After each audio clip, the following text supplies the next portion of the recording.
coconut cream to wash your hair? Pardon? Use the coconut cream to wash your hair? Oh, well. Fermented coconut cream.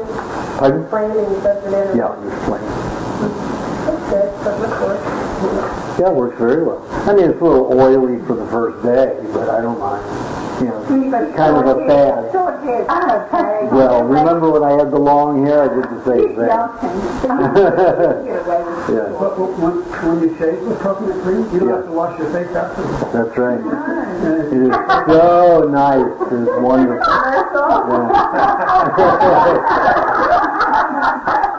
Do you leave that coconut cream in your bathroom?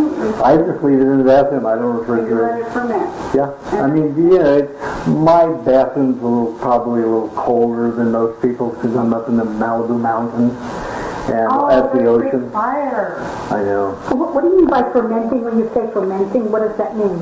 It just starts turning sour. You can smell it fermenting. I use that for my skin. I use my hair. I use it so the dog has a benign tumor. I put it on the dog's tumor.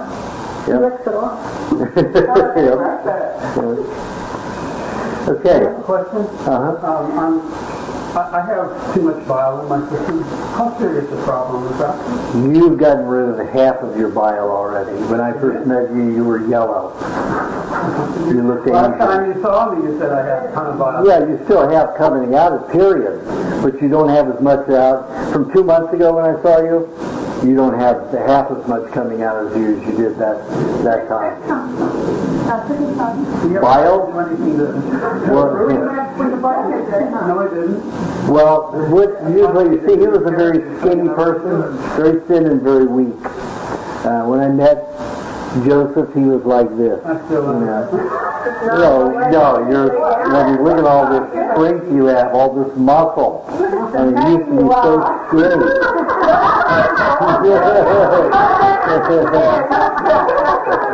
And anyway, when you don't have fat in your body, the body uses bile to try to, like hydrochloric acid, tries to neutralize toxins that way. But that causes a very caustic reaction throughout the system, a lot of irritation and internal sensitivity. So, and the Asians have a lot of that because they eat so much rice, and they don't eat much fat unless they're on my diet. Singapore, they even put in the Chinese newspaper. They put my books on there and put them on the front page. You know, all about my diet, because there were a lot of these Asians who were real skinny and now they look like healthy Americans. So the Chinese newspaper did an article in Chinese, so it had to be translated for me so I could read Chinese. So I have a whole group in Singapore and a group in Australia, several groups in Australia to do that, and now in China. Since that was released, now there's a groups in China for me. So, and they don't eat much. They didn't used to eat much fat. Yeah. You know, they're getting more of a Western influence, more fat. So they would use bile to mix with a lot of their internal toxicity, and that makes them yellow. And all of the Asians who are on this diet for a period of time go from yellow to a normal complexion. So Chinese Asian thing being thought of as a race of being yellow. No, they're not As yellow. a result of white. It's a race of bile. Yeah. Yeah, I've got a Thai girlfriend who was a dark yellow. You know, she was from, her family were farmers. And now she's a travel agent.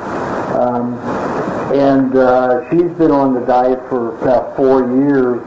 She doesn't eat all the red meat, and she doesn't eat all the raw meat, but she eats the raw coconut cream, which is a normal thing in their diet anyway. But she always eats it raw now instead of cooked. And she has a lot of the fat. She'll drink the milk now and stuff like that. And her skin has gone toward a reddish complexion now, a reddish dark complexion, you know, more like the American Indian, not that dark, unless she gets in the sun.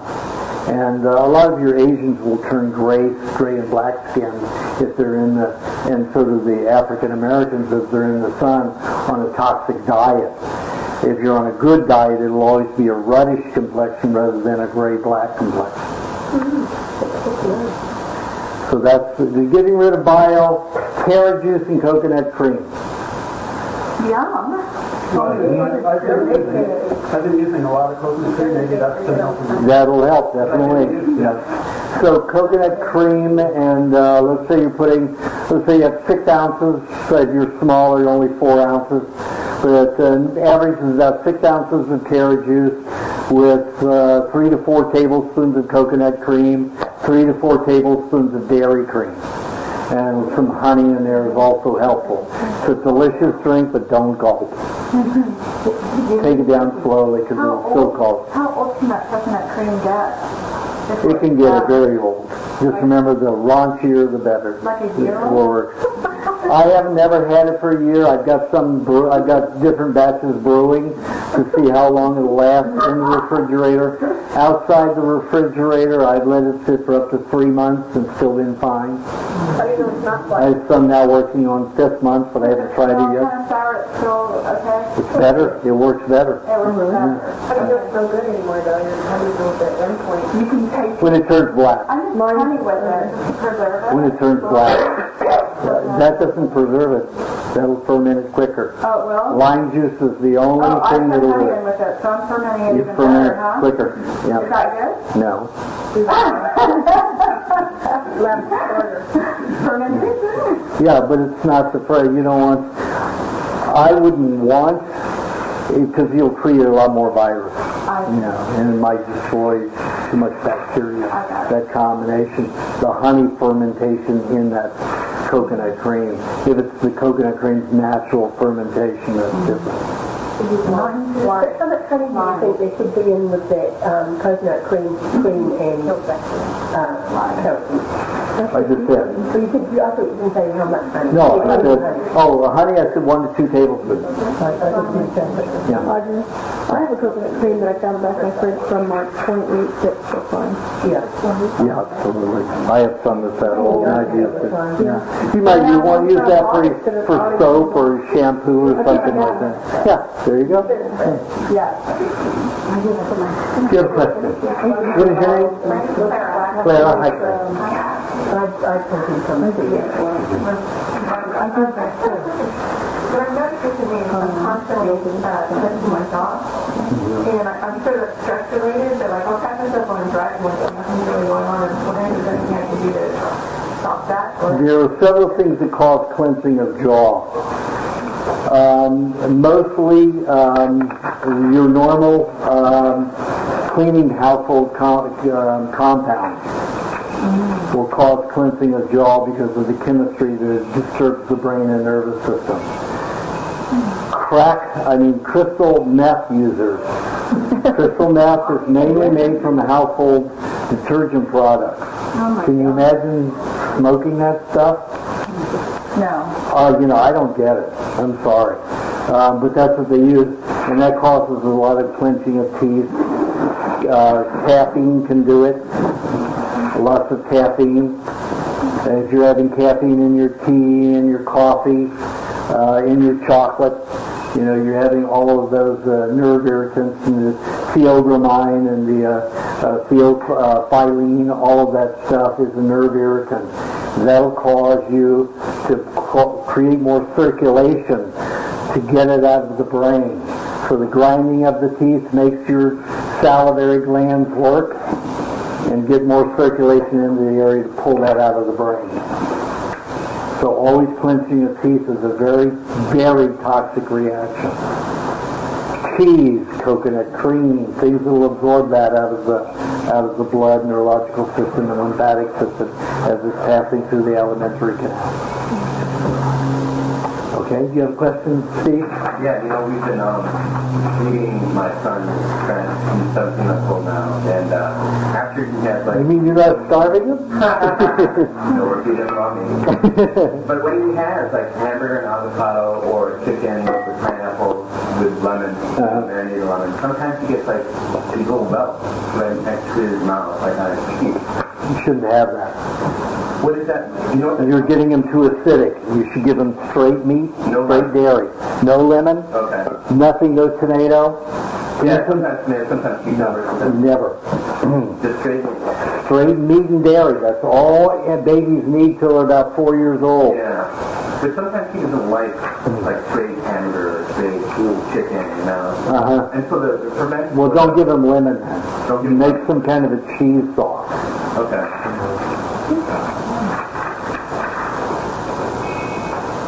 And babies should not have over-alkalinizing foods. You know, maybe chewing on a little cucumber is okay because it has collagen precursors, but never vegetable juice. Yeah, no, we never do that. It's okay to give them smoothies and blues and a little bit of that. You've got the lemon in it again. It's going to cause them to get little sores. Okay. Is it okay to mix them too at one meal? That's great. That's always better. That's always better? Always better, yeah. He loves it. Yeah. You always get more balanced brain and nervous system when you mix your meat. If you eat all red meat at a meal, you're likely to get irritable or have more energy. If you're going to be a sports person and you're going to exercise, eat only red meat. But if you want to be calm and balanced and be, be intellectual, or at least be contemplative, as well as being physical, then you'll always mix the red with the white. And remember, white is not a color, it's a class. You know, so the fish can be orange or red, and it's still in the white meat category. Okay. So just meat and dairy. That's it. No, just meat and dairy. And even fruit is too... the Maasai won't even give their infants fruit. Pardon? Eggs. Eggs, it's okay. Fine. Yeah. Eggs, dairy, and meat. You can mix it with them if you want. Yeah. I have a child that his mother was on the diet 3 months before he was born, Forrest. He's now 5 years old and in the 4th grade, just entered the 4th grade. Wow. He went from preschool to 4th grade. When he was not even 2 years old, his birthday is in December, and usually when I go to New Jersey and stay with them, I do a workshop and see patients in September, because his birthday was coming up in December. And this was after the workshop, Saturday evening, and we're sitting around playing on the floor, and he's not even 2 years old, so he's 18 months, 19, he's about 19 months at this point. And, I hadn't played with him, I hadn't seen him, but, one other time when he was not even a year, in the previous year that I saw him. And so I really didn't know what he was like. I see he was a pretty calm, happy boy. And his 7-year-old cousin was sitting there with us, and she was a pain in the butt, and skinny and feisty and mean and nasty. And Nicole, his mother, brought home a new board, and what it was was a wood board with the alphabet cut out to fit in, its shape in that board. So she put it down between Forrest and his cousin, and the little girl picks it up, and about 7 minutes passed, and she didn't get one in. Couldn't get one to fit in. Since Forrest is encouraging her, not saying anything, not in words, he's just encouraging her, and you see that she's getting it close, and she doesn't get it in. So she gets really upset, she throws one at him, and then walks away. And little Forrest goes, F, Q, M, and puts them all in, and says the letters. Wow. So we're all stunned. And so his mother says, okay, well, sing the alphabet song. He probably heard it only once on a video, because they don't let him watch TV. But, once in a while, he may have seen it at, no, he didn't even go to preschool at that time. He was still home. He wasn't even in school. And he sang the alphabet song without missing a beat. Wow. Every one. And I was just joking. I said, okay, sing it backwards. Without a beat, he sang it backwards. No way. Backwards? Backwards, yep.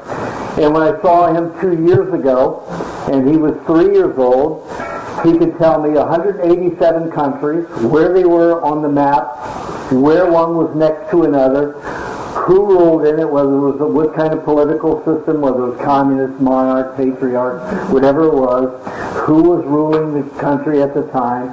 He knew all the presidents, all the vice presidents, when they were in office, what parties they were, and nobody taught him this stuff. He just picks up a book and starts doing it.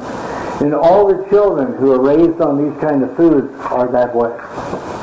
It's amazing. You're not saying that they're that way because it's genetic? No. The father is, neither of them are brain people. The father is quite perceptive, but he's no genius. He's a martial artist master, and so-called master. And he teaches, he has a school in New Jersey, with many students. And he's an avid reader, but he's not somebody who comes up with his own ideas and stuff like that. And his mother comes from blue-collar workers, who do drywalling. And that's what she did.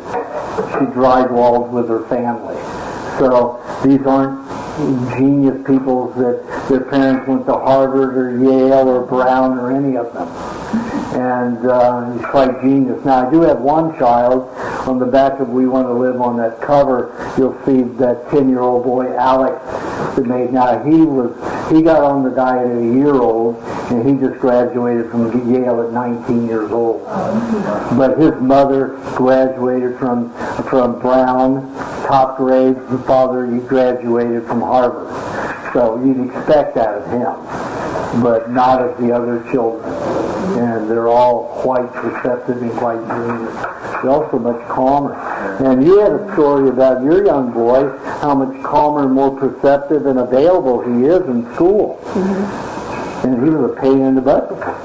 He was antsy. Well, he has a nice activity room. Yeah. And so I just said he'd have trouble. He's a straight kindergarten. So he'll probably always have trouble in school.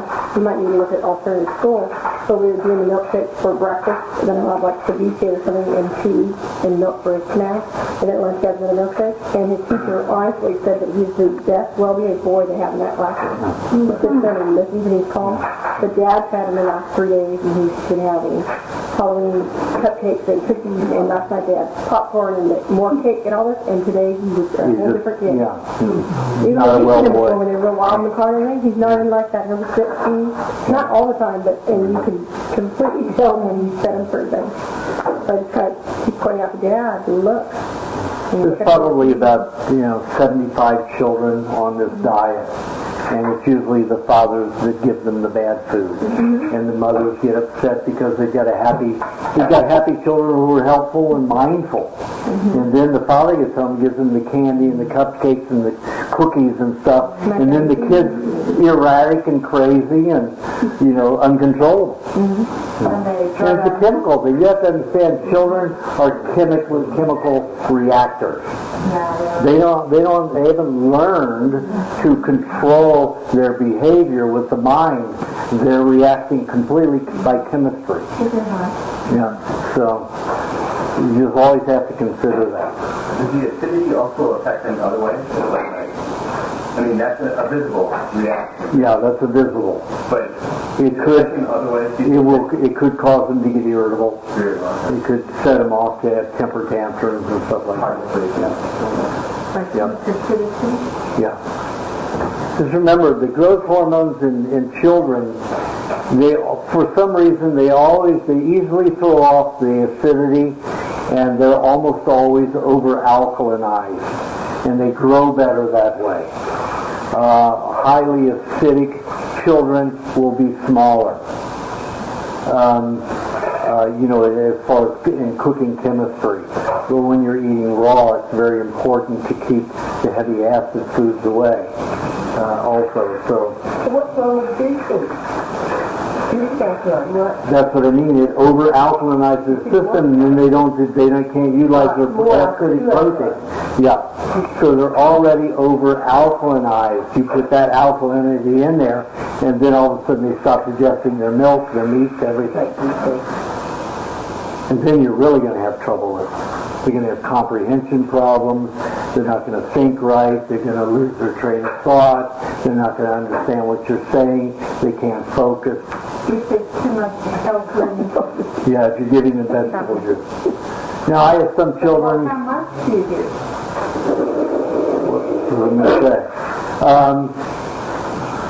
If a child was raised with a lot of acid foods and the eyes are really brown and they should be green or blue, then, or they're black and they should be brown, then that child, you could give them maybe 2 tablespoons of vegetable juice every 2 to 4 days.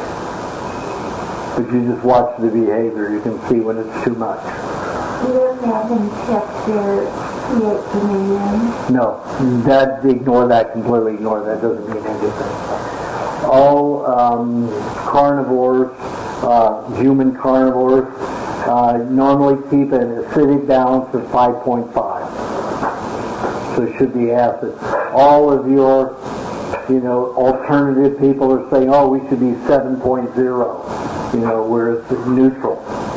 No. If you have a neutral, you're not going to digest your dairy, you're not going to digest any kind of animal product.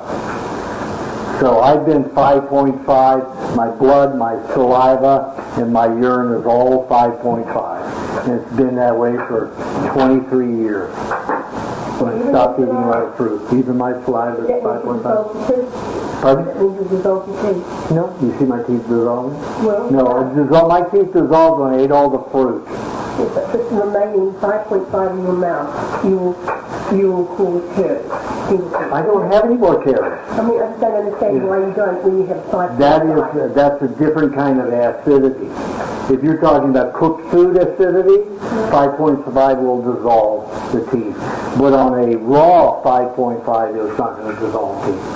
That did, the Maasai, the Samburu, the Fulani, the Eskimo wouldn't have any teeth. They're all 5.5 even in the salivary glands. You have to understand there's a lot of bad conception out there that was started without science and without a thorough investigation way back with Bragg and, a lot of those people back in the early 1900s. So, we have analytical tools now where you can check the feces, you can check the urine, you can check what's going on and watch somebody's behavior. And that was a problem. Price started investigating the different tribes to see how they lived.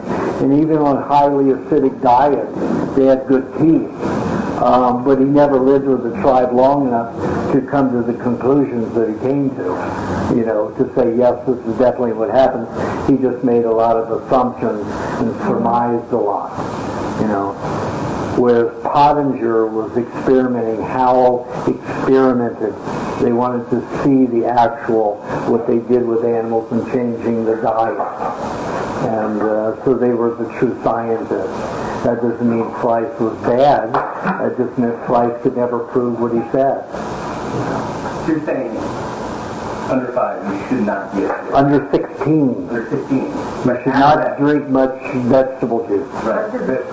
But over 16, you should be acidic. Pardon? You should be acidic. No. Even under, you're always going to be acid. Right. But I'm talking about when you have growth hormones, Right. there is a reaction of discard of toxic acids in children under 16 years old.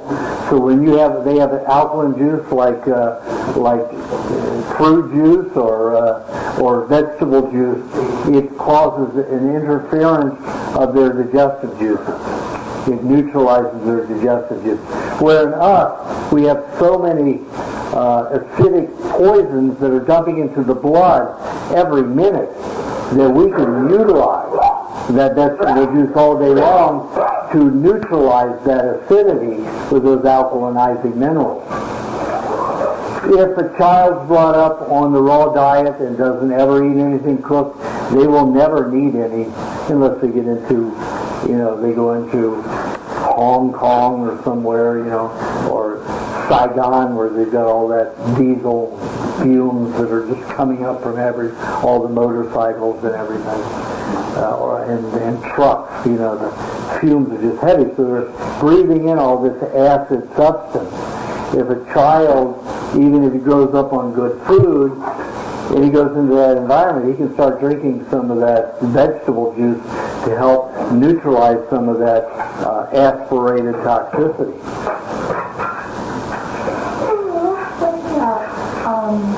I'm going around. What I do is ask people around. Okay, thank you. Let's see. So, do you have a question? Dairy products are mucus forming. Yay or nay? Because when you're detoxing with all the mucus, wouldn't you think that all the dairy in our diet is going to contribute more to this? Yeah, and you want that. And we want that? Yeah. The poisons that lead through the mucous membranes, you better have mucus right there waiting for it. Because if you don't, those poisons are going to burn and damage your mucous membranes.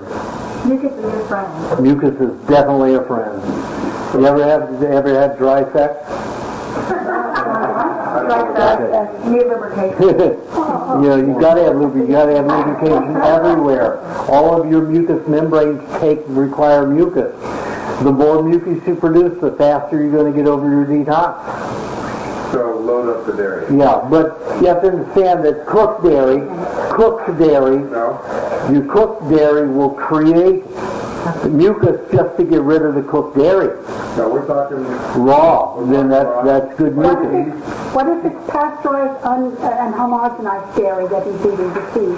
Then that's not good. Elaine, I'm not eating now. I'm eating the raw cheese. You saw my case of I eat raw cheese with the green dressing. I ate that green dressing. You eat the cheese with the green drink? Yeah. That's fine. Yeah. Yeah, that's fine. But as long as it's the raw cheese, not Right. Yeah. Right. Yeah. Okay. Do you have a question? Yes, I do. I have asked for some cat food, but most of my adult food I don't have it. I haven't had it. So lately, I'm having it. And I read the book. I'm trying to use it. I'm starting this. Could you give me some guidelines? Then I learned a lot of things about this. That's what you want. Let me tell you, if you had asthma, you've got toxins in your lungs and bronchioles and in your esophagus. And if you weren't on a good diet, you never detoxified it properly. You just changed your diet so your body couldn't detoxify those areas. Now you're on a diet and getting nutrients where you can start cleaning out the body. And when it comes out, those areas, it has to come out through the mucus. So when you cough it up and you spit it out, like I analyzed, I took mucus from the anus, from the small intestines, from the throat, from the lungs, and whenever anybody's into a day detoxification, the amount of toxins that are in there are extraordinary. The most prolific that I've seen in almost everybody's lung tissue is penicillin fungus, penicillin mold. When they give you that penicillin, in order to disintegrate penicillin, they have to get up to about 800 and some degrees before it will ash and disintegrate. So they sterilize it only enough to put it into hibernation, into dormancy. And when they inject that penicillin in you, penicillin comes and becomes active within a year and a half, and it will grow in your body without ever ceasing. Penicillin is one of the worst things that was ever created. And boy, the pharmaceutical houses and medical professions say it's the greatest thing since the wheel. It was the worst thing since the wheel, because it causes a tremendous amount of colic in babies and a tremendous amount of damage and lung problems in adults and in children. I got a shot when I stepped on a nail. It could have been penicillin. Yeah. What can you get rid of it? How do you get rid of it? Depending upon your size, you take 4 to 5 tablespoons each of lime juice, coconut cream, and honey. 1 to 2 tablespoons of lemon juice, and 1/4 to 1 whole teaspoon of the raw apple cider vinegar. And you blend all that together, and you add it to 2 to 4 ounces of naturally sparkling mineral water. And you don't add the water to that mixture, you add the mixture to the water, and it will foam up. And you better get a larger glass because it's like a float, it will foam up.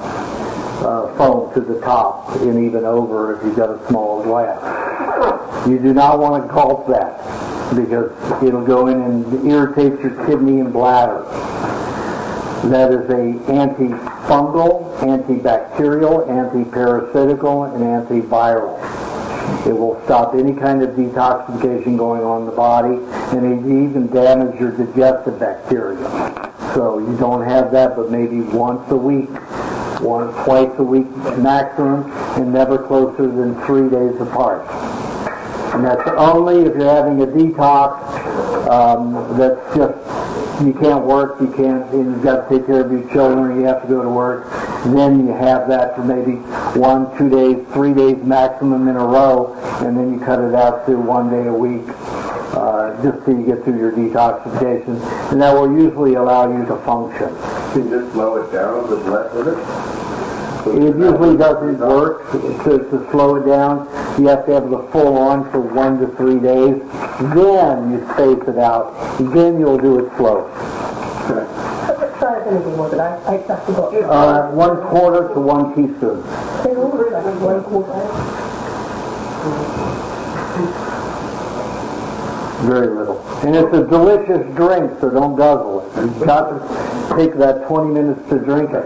Otherwise it's going to irritate your kidneys and bladder. 2 to 4 ounces. Can you go through it just quickly? Okay. 4 to 5 tablespoons each of lime juice, coconut cream, and honey. 1 to 2 tablespoons of lemon juice. 1/4 to 1 teaspoon of vinegar, the raw apple cider vinegar. You blend all that together. Then you pour it into a glass that has 2 to 4 ounces of naturally sparkling mineral water, like Gerolsteiner, Perrier, San Pellegrino, San Faustino, Apollinaris, any of those.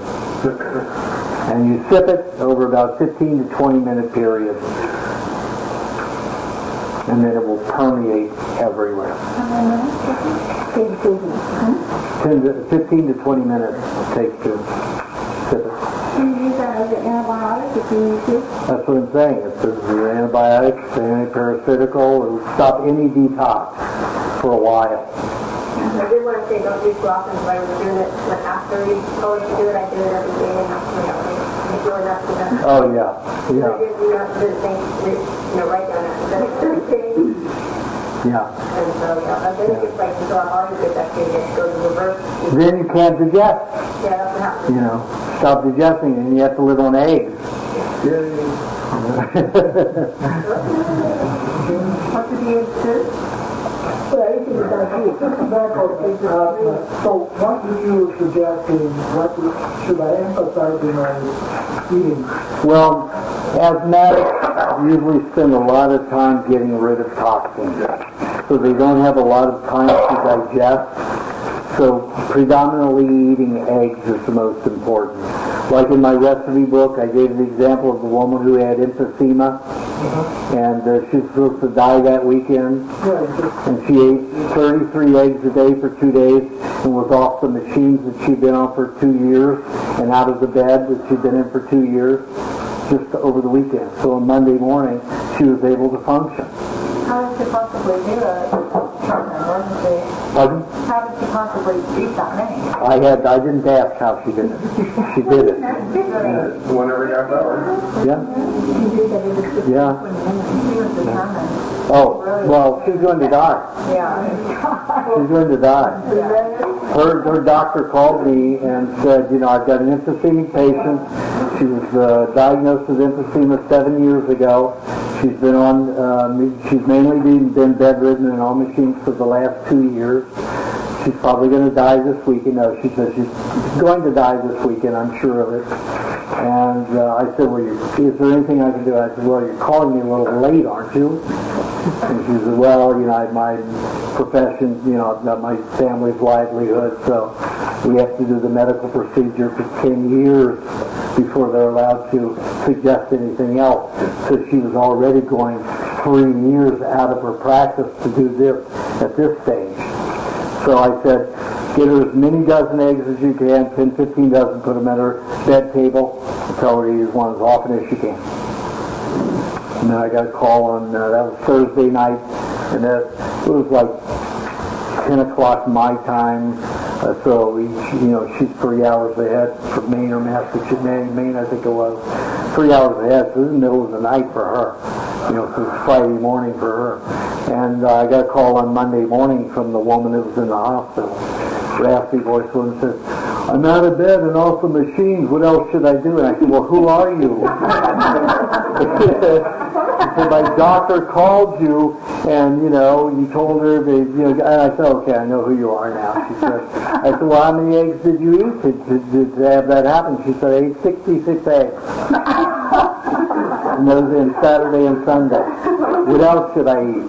I said, just keep down on the eggs, and you start eating some milk and dairy, raw dairy, when you can get it. So that was that. Okay, so I should eat less meat. Is that okay? Less meat? Yeah, less meat, more eggs. Just have to watch it though. When you eat a lot of eggs like that by themselves, they cause a lot of weight loss. And you need the fat to protect you. I know there's some new people here that are looking at me. What are you talking about, fat? Aajonus, you're not fat. I am fat. I'm 26% body fat right now. So it's just that I don't look it because when you eat raw foods, the fat molecules are very small. When you cook fat, it swells 10 to 50 times its normal size. It causes swelling of the fat molecules. When the cells eat them, the cell has to swell up just to eat the swollen fat molecules. So you have all this girth. I am fat, but just don't have to look at it.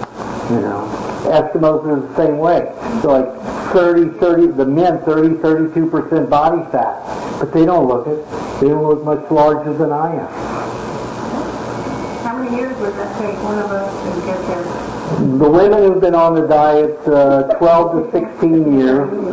If they have usually a woman, it will take about 9 to 10 years. If she's had surgery like cesarean or any other kind of surgery, it can be 12 to 17 years. And then you're thin forever. You'll never have cellulite again. You'll never have cellulite. Yeah. So think about that. Never having cellulite again. That's pretty incredible. Too bad we got to wait 15 years. Better late than never. I just wonder about the dog. He's almost 15. He's in good health. Well, I've seen dogs live 22 years. And he's very healthy. Yeah. But these dogs are... Almost 15. Really? Yeah. Well, he's been on a diet about a year now. 2 years. 2 years. Yeah, 2 years. Yeah. Fine. Yeah. No, all the cats and dogs that go on this diet feeble, they become like young again. Quickly. But you have to understand, they didn't start getting their, the race of dogs and cats didn't start getting canned food and kibble until 50 years ago. So they heal and repair a lot faster than we do. We got, a lot of the pollution about the same time, canned foods and stuff like that, but we've been cooking and processing our food for thousands of years, where animals have been eating raw for millions of years. So, okay, question. What is your name? Mary. Mary.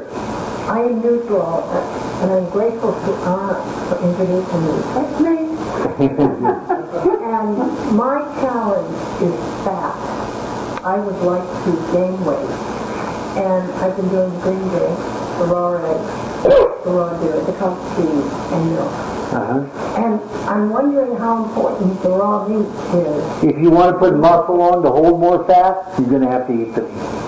And beef rather than chicken or turkey. It depends upon your activity. Are you a hyperactive person that's easily irritable? If you are, don't eat red meat. If you're low in energy and you need more adrenaline and more action hormones in your body, then red meat is what you need. I have good energy. Okay, then I would eat a balance of the two. So turkey. Eat them together. And the fish too, is that important? Yep. Fish? Oh yeah, it's good for the brain and nervous system. Right. And should I be combining avocados with cream and coconut cream? That's a little difficult to digest if you're just getting started. Avocado is very difficult to digest. Cream is the most difficult to digest. I find that. Yeah, so it's better you have a little bit of the cream and eat more of the butter. Butter will create more muscle and add more fat. The cream takes longer to digest and adds more water weight. And I have a hard time with the coconut cream. Coconut cream is pretty potent on somebody who's thin. I usually don't give people that are thin very much coconut cream until they put on the weight. John, do you have a question? Okay. I forgot your name standing there. Back there. Do you have a question? What is your name? Roxy. Actually, the question would be, what would you suggest for, I'm doing an accident, large semi-truck pushed their car twice over a year and a half ago. I wasn't able to speak much a year and a half ago. I had lost most of my memory. I had a dozen words or so. And wasn't able to move too much either. So I'm actually just kind of started, I can walk now 6 miles a day, and I'm getting well in many ways, but I have major inflammation, and my skull is completely changing. I recognize some major things are happening. So my skull, I mean, I can hardly, there's almost no passageway here, and where I had a swoop nose slightly, I have now almost a Roman nose, and my face is less, I mean, my whole skull is completely changed. Okay, that's from medication. I don't have any medication. You had medication during that? No. You never took any medication? No, I refuse. In your whole life you've never taken medication? Child. And what kind of medication? That would have just been what my mother gave me then for, measles and, what was the other? I didn't have mumps. It could have been a combination of ether and formaldehyde leaving your brain from the accident. You bruised the brain tissue and it caused a chemical meltdown. And all that chemical, because I've never seen any kind of mutation like that unless it was chemically involved. So what do I need to do to reverse it? Because my teeth are not fixing as of a month ago. Yeah. Because it's dumping down here and it's changing the shape of everything. I'm imploding. Yeah. Well, you're not imploding, you're just melting. Melting. Dissolving. How do I change Dissolving. Well, eating lots of cheese is going to be very important and putting on a lot of fat. I mean, if you have that kind of condition, you need so much fat on your body, you need to be about 35 to 40 pounds overweight. And you're only about, let's say... I am about 50 pounds more than I was before. Yeah, but that's still not enough. I said overweight, not from what you were thin before. You should be about 35 to 40 pounds overweight over what you should be normal. And right now, you look like only about 25 pounds overweight. So you need another 10 to 15 pounds. Do you want to be safe? Okay. And it'll just, see, the more fat you have, the body puts poisons into fat when it has it. If it doesn't have it, then the poison goes into the cell to find the fat. Okay. It usually uses up the brain and the bone marrow pretty quickly if you're thin. Yeah. So then the only other place is cells. So Cells. when you say a lot of cheese, what does that mean a lot? Is it like every meal? I would have cheese every meal if I were you. I'd have it 8 or 9 times a day. Okay, and how much did you say? Tablespoon and a half at a time. A tablespoon and a half? Yeah, at a time. I did a thing of cheese. I've been craving cheese lately. And if you have a tendency toward constipation, you're going to have either coconut cream or butter with it. Oh, aren't you with the cheese? Yeah. Okay, thank you very much. So you can get constipated. Okay. And eating fish, I love fish, very helpful. Oysters is very helpful for that kind of situation. Okay. Yeah. As long as they're oysters, the clams, the scallops. Thank you. as long as they're in the shell, except for the scallops, because they're spraying stuff on pre-shucked oysters and clams. And it's also the oysters in the clam. Not the scallops, Yeah. oysters and clams. But I'd still rinse my, I would take some good sparkling water and make a little cup of it and rinse my scallops off, because in case they're sprayed. Oh, yeah. Thank you. You're welcome. Do you have a question? Can I just ask you, how long would that take, you think? Who knows? You've gone a year and a half since the accident? Yeah. Don't know. I could be a year and a half or 2 years before I can reverse this. Probably it would stop reverse. I mean, it would stop the deterioration within 3 to 4 months. But to reverse your looks and everything, don't know if that will happen. If the cells have mutated the RNA and DNA, then you don't look the same as you do now, as you did before. You don't look like that. I'd sure like to identify with that because I had a big rig hit me into a center divider at 118 miles an hour. Oh my God. The ambulances wouldn't stop, police wouldn't stop because they figured no one could survive, or I had to learn to walk and talk again. Then about 2 years after that, I had a home invasion and they busted out my nose in 5 teeth and they tortured me, broke 11 ribs, took a nap. I know, it's just because they pulled down. I'm ready to put my clothes on. They got it going on, they know. Get started here. I just want to tell you about I was in, Good question. I don't want to talk about that. But, I mean, I just wonder if it has something to do with, like, activity rings or anxiety. Yes, you build a lot of testosterone, estrogen, and some of the other hormones we call it adrenaline causes physical activity. So you're not doing enough exercise for the amount of hormones, activity hormones that are being produced. So vocalizing is one. If you don't do any, you're going to take it out in anxiety. So that's why like a yoga or trying to meditate and stuff. Yeah, anything. And some people have to exercise as soon as they wake in the morning because those hormones are already produced and ready to go. So they have to do something early in the morning. And there's those people who don't exercise and need to. And I'm not one of them. I have no activity line, so this is my exercise every day on my computer, so that's it. But other people need to exercise. If they don't, they'll be in anxiety. They'll be hypertense. So if you find yourself in high anxiety and you're fidgety, you feel like you got to move and you're uncomfortable, then you better exercise. And according to the activity rings, most urologists call them, what do they call them, tension rings. But I call them activity rings. It just tells me how much hormones you produce for each ring. It's about an hour of exercise or hour of activity a day. If you're healthy, it's an hour of exercise a day. Most people were born to be farmers and hunters and gatherers and stuff like that, and they have a lot of activity every day. I mean, the gorillas only have, 1 or 2 activity rings, so, they just sit around and eat and pick each other's bugs off and eat them and, eat a banana and some leaves and kill an antelope once every 28 days and eat about 14, 15 pounds of meat in, 24 or 48 hours. So that's how they live. But man seems to, have been made to be a very active individual like monkeys. So, and the monkeys, I don't know, anybody, have you ever had a monkey? Been around a monkey? Let me tell you, they're intense.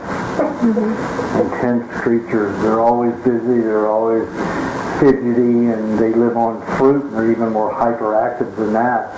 The monkeys in the jungle, the killer monkeys, they go on a fruit eating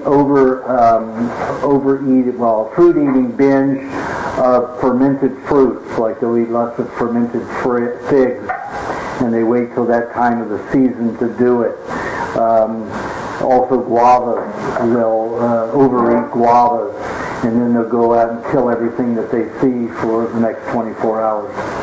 And that's what the killer monkeys do. And they only do it when they overeat fermented fruit. So when that's what I was talking about earlier, how some days I'm waking up and I'm just like, I could strangle my kids off. Yeah. But so when someone's detoxing really hard and it's just hard to be awake and not vomit or whatever, what do I do to calm down if I can't go out and run or walk? Well, you can get very hot, like at a hot bath, and that'll relax you, calm things down. Drink a half a cup of cream. That'll calm the body down. Also eat a nut formula. Nut formula binds with hormones, excessive hormones. What's that now? Nut formula binds with excess hormones.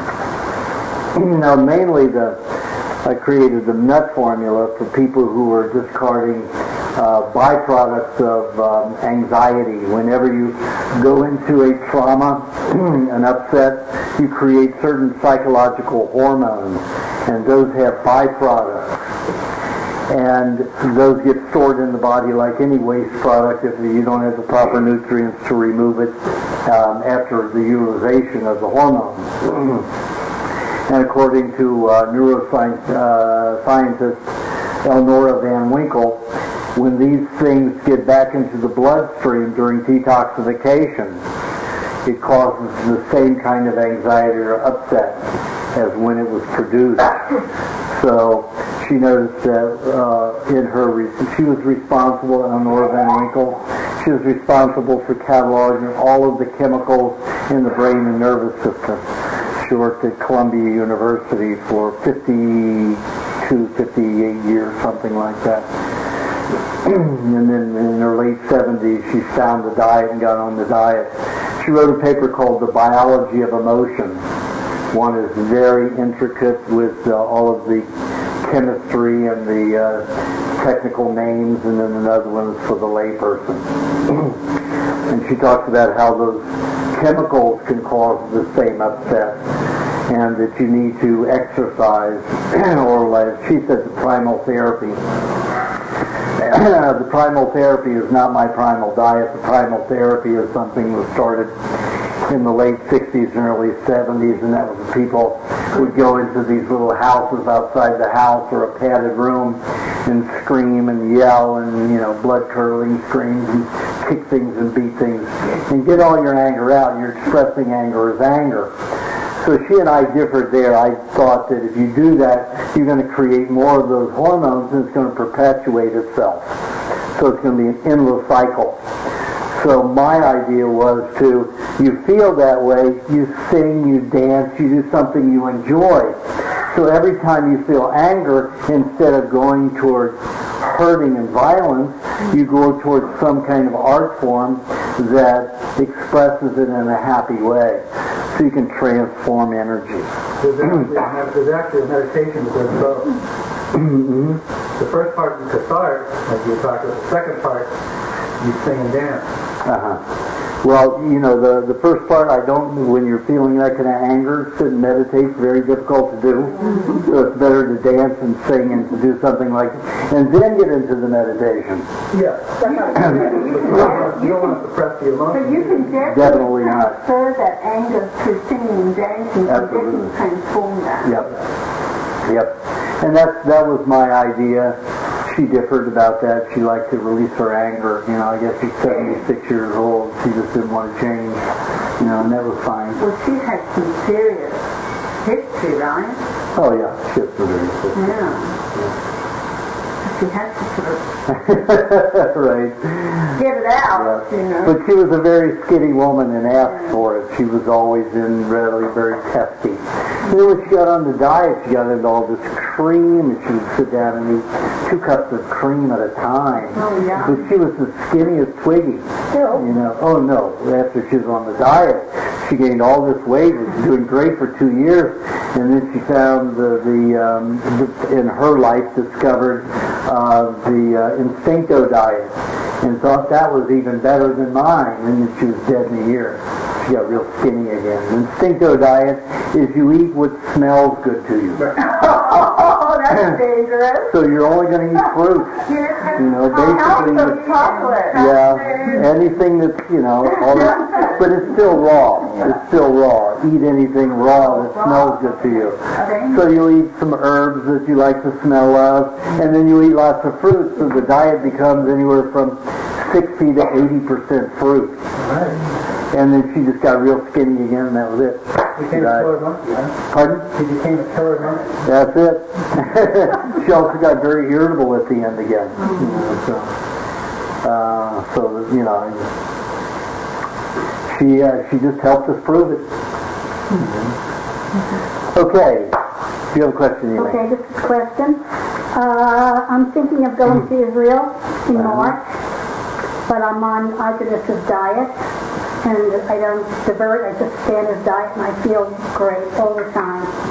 But this is a tour, and they provide the food.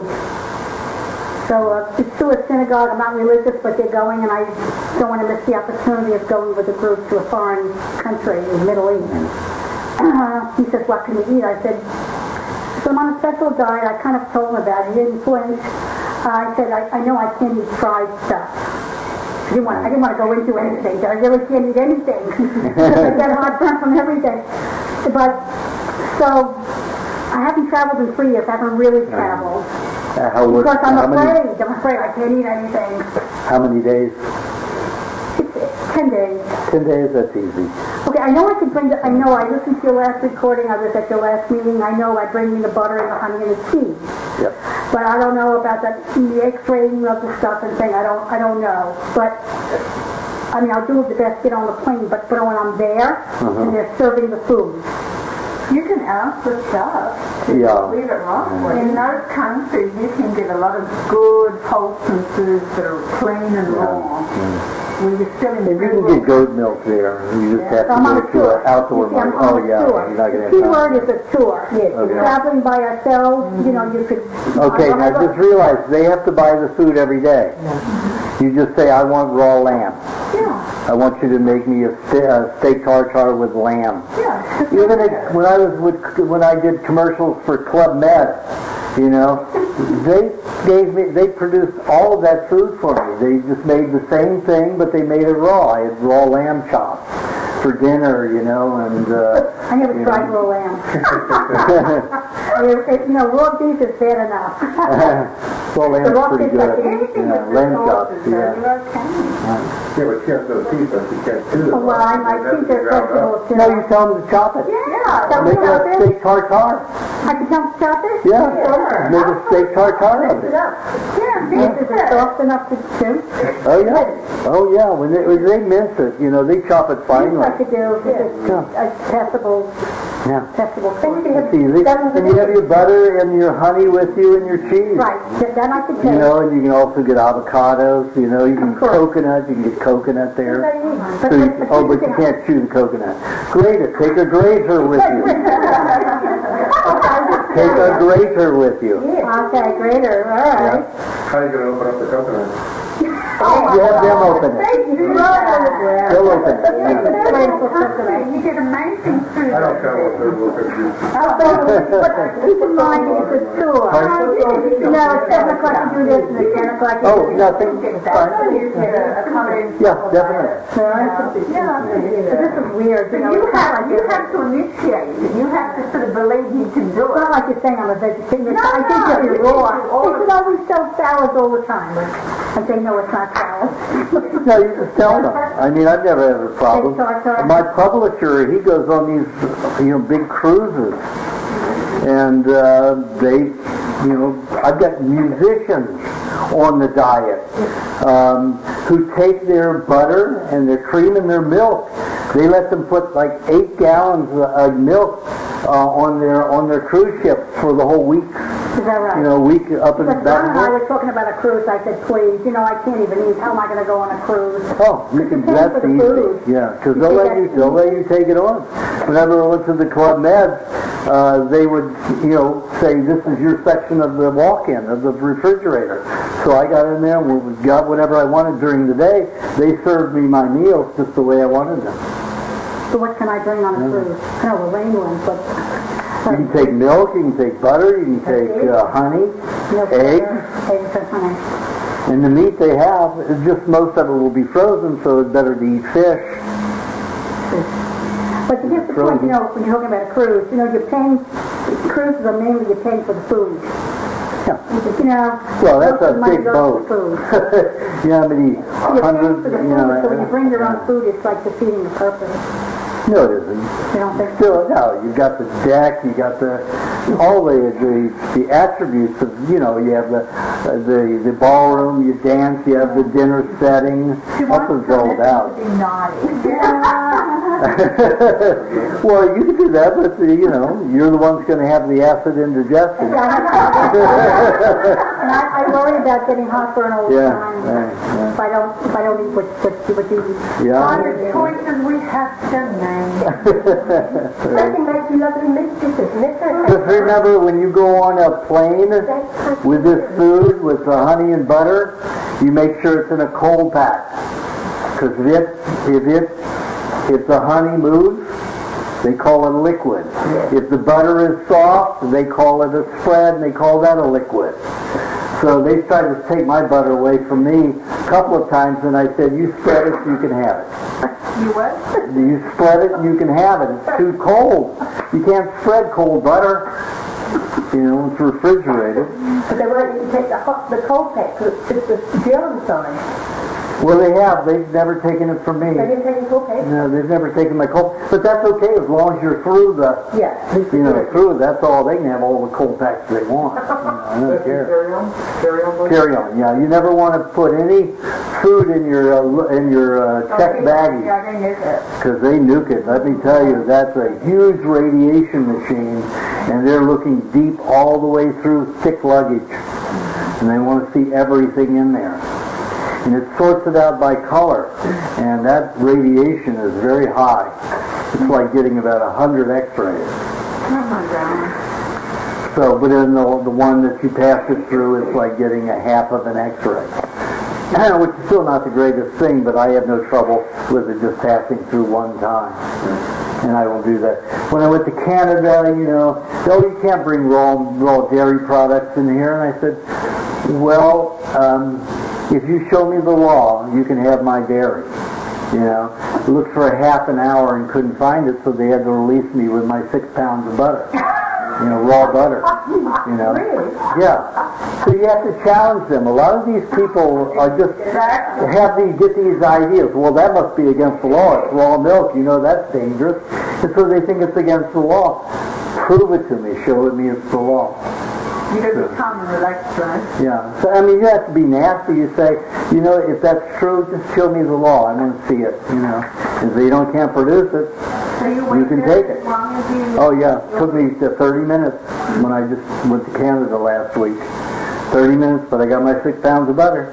Even with the letter that you have, saying that you're... That doesn't mean anything. This country is saying it's illegal for you to bring raw milk into our country, raw dairy products into our country. So. Okay, do you have a question, Lisa? Yeah, there's lots of questions. Narrow it down. I guess I want to talk a little bit about what you talked about the emotions and the metals, because I think I've been going through the metals and copper, and these emotions, I've never had this experience like fear, or feel like I'm going to die, or all that. Feeling intense and not being able to be in my body for it. And I want to know, what is that connected to? What kind of hormones, or what kind of... No, that's usually low blood pressure. Low blood pressure. Anytime you get into fear, paranoia, your blood pressure is too low. And I couldn't move, but I felt like anxious, I couldn't move, and I couldn't answer questions. Yeah. Well, you have a chemical imbalance that causes your low blood pressure. And you have to understand, when you got some certain chemicals in your body will lower your blood pressure so that there's no damage from those. Marijuana can do it from smoking it to a lot of people. That's why they get paranoia. Cocaine can do it to some people. Most people it does just the opposite. It raises their blood pressure and gives them a high. But for a person that the chemistry is bad for them and will react negatively in the nervous system, the body tries to lower the blood pressure so it doesn't push it out into the capillaries and in the axons and the ganglia of the brain. So it reduces the exposure of the blood to different parts of the body. When that happens, a lot of the body is getting starved. So the body's getting paranoid. And that's what happens. There's always a chemical response. Now, there's a lot of children that have nightmares and go into a lot of paranoia after vaccines. Because everybody knows what's in a vaccine, right? They put mercury, liquid mercury. They use, right now they're using 56 quadrillion molecules of mercury per 2 cc's of liquid. And it only takes, in my laboratory work, it only took 3 cc's of mercury to sterilize 2 cc's, 3,000 molecules of mercury to sterilize 2 cc's of fluid. So they're putting from 3,000 to 56 quadrillion molecules of mercury. That's pretty insane. It is meant to cause harm. They used to put in 76 quadrillion molecules of mercury. So now they're hoodwinking everybody and saying, it's preservative free. So you think, they're no longer putting mercury in as a preservative. They've reclassified mercury as an antiseptic. They call it something different. They call it... Yeah. And I can't think of the name for it. They've got 11 names for it, depending upon what they put it in. They have the same thing for aspartame, 11 different names. So you're still getting all of this mercury, and you think that it's mercury-free because now they say preservative-free. But they still use it as an antiseptic. They also use an equal amount of liquid aluminum, equal amount of formaldehyde, ether, and detergent. That's what goes into every vaccine. Some of them will leave out the formaldehyde, the mercury, but they put all the others, the formaldehyde, the liquid aluminum, the ether, and the detergent. What kind of detergent? Like dioxide? It could be Clorox, it could be any kind of a soap. They could be throwing Tide soap in there. But it's usually an ether-based, based soap in there. Canada last year, when they bought the flu vaccine for everyone, Canada has a Saturday Night Live type comedy show. And this guy says, it's flu season and our government's taking care of us.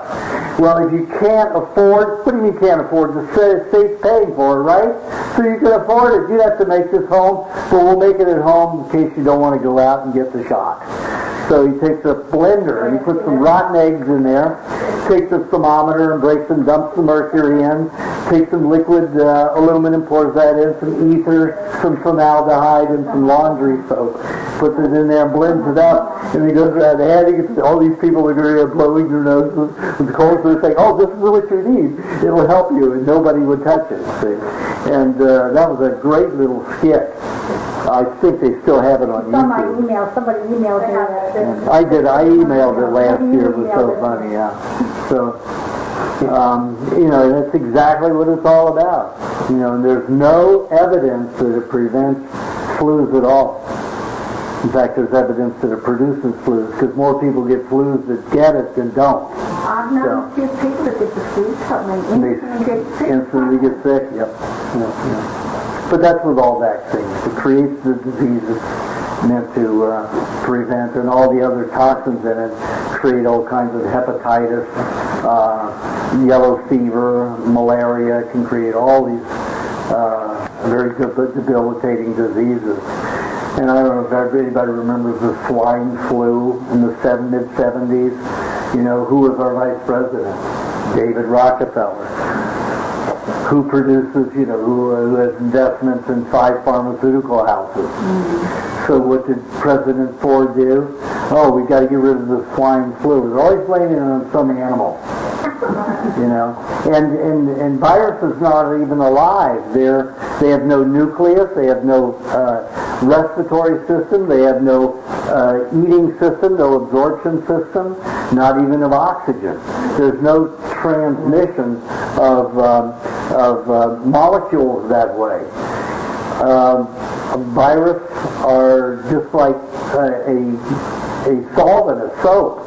So would you call Tide soap contagious? No. It's because everybody has it in their home. Everybody gets viruses. They're too toxic. Any animal, most dogs and cats now, domesticated one, no longer get bacterial or parasitical detoxifications. They get viral detoxifications. So you get these protein bodies that are solvents, so they'll deteriorate, they'll dissolve just a certain part of the cell in that damaged tissue. And then the pharmaceutical says, see, it's deteriorating, it's, mutilating, they say eating, and it's not even alive, it can't eat. It dissolves that tissue. But viruses are very specific. Each cell has about 300 varieties of virus. And specific, they are tissue specific. So let's say you were cleaning out let's say you were cleaning out just the capillaries of your heart. There would be about 3 to 4 viruses that would be involved in that, and specific to that. So it wouldn't cause heart failure or anything like that, but it would cause somebody to be down a little bit, lowering energy because a lot of their nutrients would be going for that, and the heart wouldn't be able to be as active. So it reduces the mobility of the person. And then if the discard of that has a lot of toxic waste fluid, then somebody's going to get symptoms, heavy mucus, vomit, diarrhea, stuff like that. And those are common in any detoxification.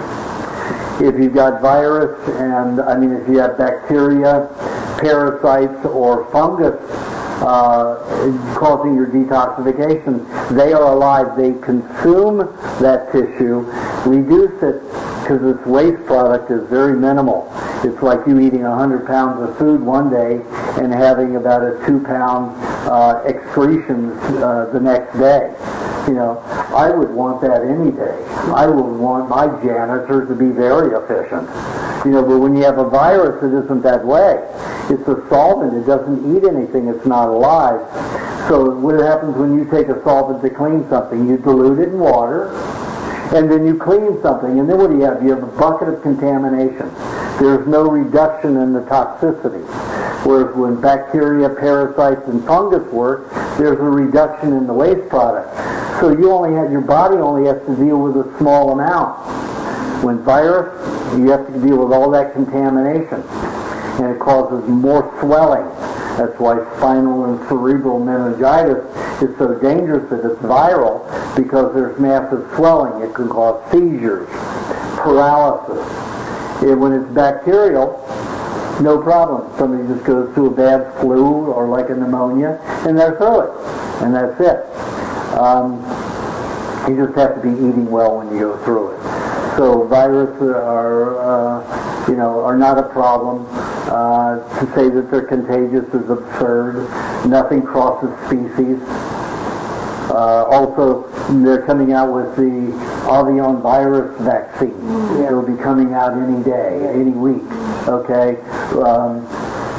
Who paid for that? Bush paid for it. With Cheney and his pharmaceutical boys.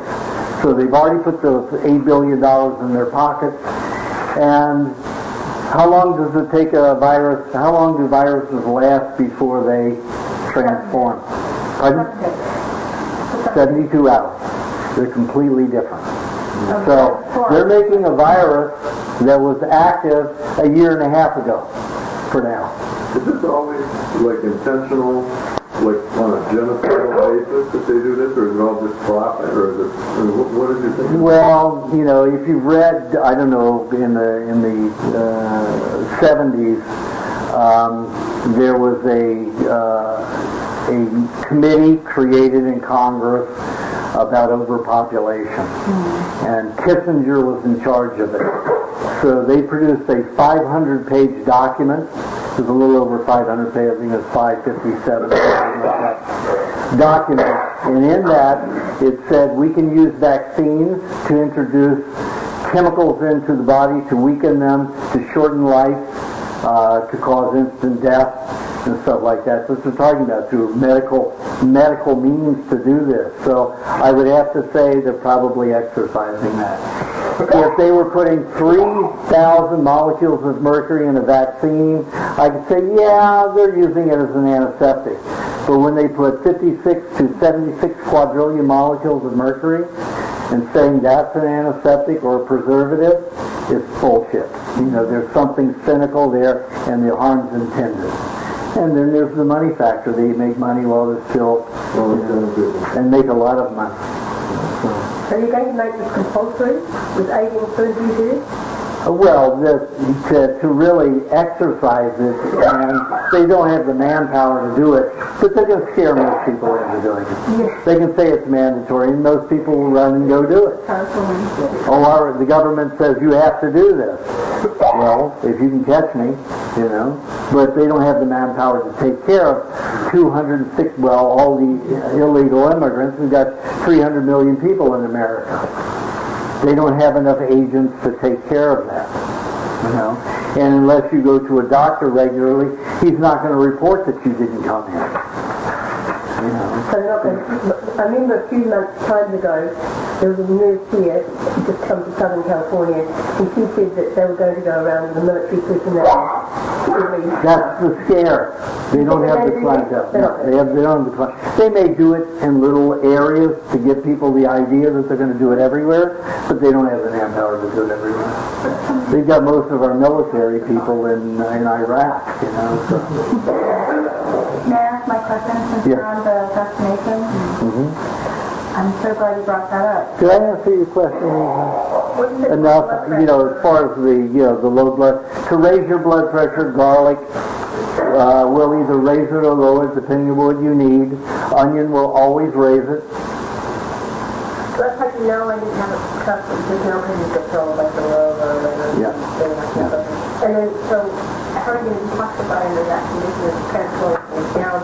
You don't vomit and don't have diarrhea. You don't, how do you get the toxins out? Like I said, a nut formula is helpful. Also to grab that, to raise the blood pressure is helpful. Cheese is helpful. Not cheese with honey, but cheese with something else, or cheese by itself is very absorbent. It'll pull those chemicals out of the body. Now, cheese is full of mineral. Remember, milk is very concentrated. It's the most mineral-rich food on the planet. Mineral-rich food on the planet that we can digest, and it's fluid.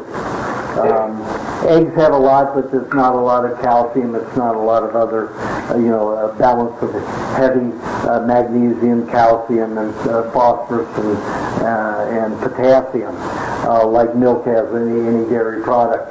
And when it's dried, when it's raw and dried, the body will not digest any of the fat, the protein, or the minerals. So what it will do is it acts as a magnet. All those ions have attraction, and as the blood, the neurological fluid, and the lymphatic fluid pass through the digestive tract, starting in the mouth, all the way down, the cheese will attract, through its ion attraction, these chemicals out of those three fluid systems, and it will hold on to them and never digest it. If you eat pasteurized cheese, everything's all fractionated, so it's going to get dispersed and digested. So how do you get the cheese down? Is it kind of constipating? Is that going to like you're not... Well, you don't mind constipation if you're going through that. You can always just eat a little coconut cream with it, or butter. So Yeah. the cheese will kind of come out. Will E. coli compact the cheese into the form, or cheese on The E. coli won't feed on that cheese as long as there's poisons in it. So it's just got whole, kind of, the cheese? Just Well, no, it'll warp itself. It'll morph itself as it liquefies. Because when you eat the cheese, there are certain digestive fluids that are going to, and mucus that's going to reshape it. And of course, the other byproducts that it collects on the way, it's going to turn out just, you may see it maybe as little pellets, like rabbit pellets within it, or sheep pellets within it, depending upon how your digestive system works. And you'll see that part of your fecal matter shaped that way, with all these little beads in there of toxicity. Why don't you want the honey with it? When you have honey with it, The honey acts as a digestive aid. It provides the enzymes to digest the fats, the proteins, and assimilate all the minerals. So cheese, raw unsalted cheese, is your best mineral supplement. Anytime you're taking an oxide or any supplement in pill form, it is rock. We don't eat rock. Rock rusts in our system. Plants eat rock. That's what they do. So if you eat cheese, and the cheese has to be in your mouth directly with the cheese, the honey has to be directly with the cheese in the mouth for it to work. You can have honey in a milkshake and eat cheese with a milkshake. The honey's already involved in the fat in the milkshake, in the yolk of the egg, and it's already involved in the cream and the milk. So the honey's already accounted for, already usurped. So you have to add the honey directly with the cheese. With the milk, they like to produce the milk. Pardon? Honey and milk, what about that? The honey and milk with the cheese? Nope. No, without the cheese. Honey and milk is great. Great. Yeah. Why? Some people don't have enough digestive acid, so honey helps, provide some digestive enzymes. Why did you say honey, milk, and cheese is no food? No, I'm saying if you have the honey and the milk, and you eat the cheese with the honey and milk, it's not going to separate. It's going to, the honey's already going to be absorbed into the cream that's in the milk. So you want honey with the cheese? Always? Honey, no, when you want to utilize the mineral supplement. But when you want it to detoxify, you don't eat the cheese and the honey together. Okay? Do you have a question, Joseph? I just wanted to say that... Sorry. She asked the question. You went back to the question. Oh, I'm sorry. Go ahead then. I thought I answered your question. No, I would have gotten it in. With the vaccines, I know that there's mercury and a lot of other toxic chemicals in them. So what are the best foods to detox for us as human beings to consume on a regular basis to carry those out of the body? It depends on how they store it in the body, but usually I will recommend that people have coconut cream frequently to help eliminate those. It helps dissolve the metals into a less damaging substance. Coconut cream works better because the coconut cream has water-soluble fats as well as oil-soluble fats and vitamins. So when you have an oil, it's very strictly based, and there's all kinds of reactions that can happen. When you have the coconut cream, you have a whole array of nutrients that even act as a good virus. They'll dissolve almost anything. Can be made into any kind of a property. So the coconut cream with dark berries, let's say you have a lot of heavy, let's say mercury. Then the dark berries help pull that out of the system, and cilantro. Right. If you're having blackberries, blueberries, boysenberries, dark mulberries, any of those will work to get rid of the dark metals. To get rid of iodine and rusting iron, rusting iodine, any of those, raspberries are better. Raspberries and coconut cream. And how much coconut cream a day? It depends upon the person for your size, so you don't over detox. I would say about 6 to 7 tablespoons a day. 7 tablespoons. Yeah. Now, what you can do is put a tablespoon in your milkshake and a tablespoon, before juice, and spread it out. And when you have your fruit meal, then let that be maybe 4 tablespoons of the coconut cream then. But anytime you're using coconut cream with a fruit, you want to make sure you put an animal fat with it. It's like if you're having like 4 or 5 tablespoons of coconut cream, you want about 1 tablespoon of dairy cream and a half to a teaspoon of butter with it, because you need some animal fats there to protect your cells a little bit better. Cream and butter? Cream and butter, yeah. That sounds yummy. Yeah, it is. Yes, it's an awful diet. Yeah. 1 teaspoon butter, 1 teaspoon cream. Yeah, that's a good balance. Delicious. Do you have a question, Joseph? This is Morgan's last Q&A as she's moving out of the country. And I just wanted to say that she's helped me do this primal diet a lot better in the last year or so. Oh, good. With 4 others that I see here. She likes to help people. She has that kind of energy. The last time I had a iridology test, you took pictures of my eyes, right, and then you pulled up the old eyes, right, and you were very surprised. You said, "You lost a lot of metal." Yeah. Well, she's the one that got me to do things that I wasn't doing, like eating clay and doing the bath, which I never done, and she just got after me. And but she's helped. There are 2 more others here that she's also helped. Yay, Barbara. Well, that's another thing. You can also use clay to absorb heavy metals and toxic substances out of the body. Bentonite, I use Karaman clay. Bentonite, 99% or 96% of the time, when I looked at all the bentonite clay, they all came from volcanic ash. Well, what's in a volcano? Molten metals. That's basically what you have. So I don't go for molten metals to use as clay. You know, that's just adding to the work. So what I use is Karaman clay, which is mined in the Mojave Desert. It's from an old hot aqua spring.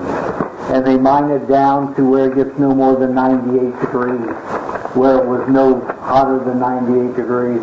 Because your phosphorus starts being cauterized at 98 degrees. You realize that?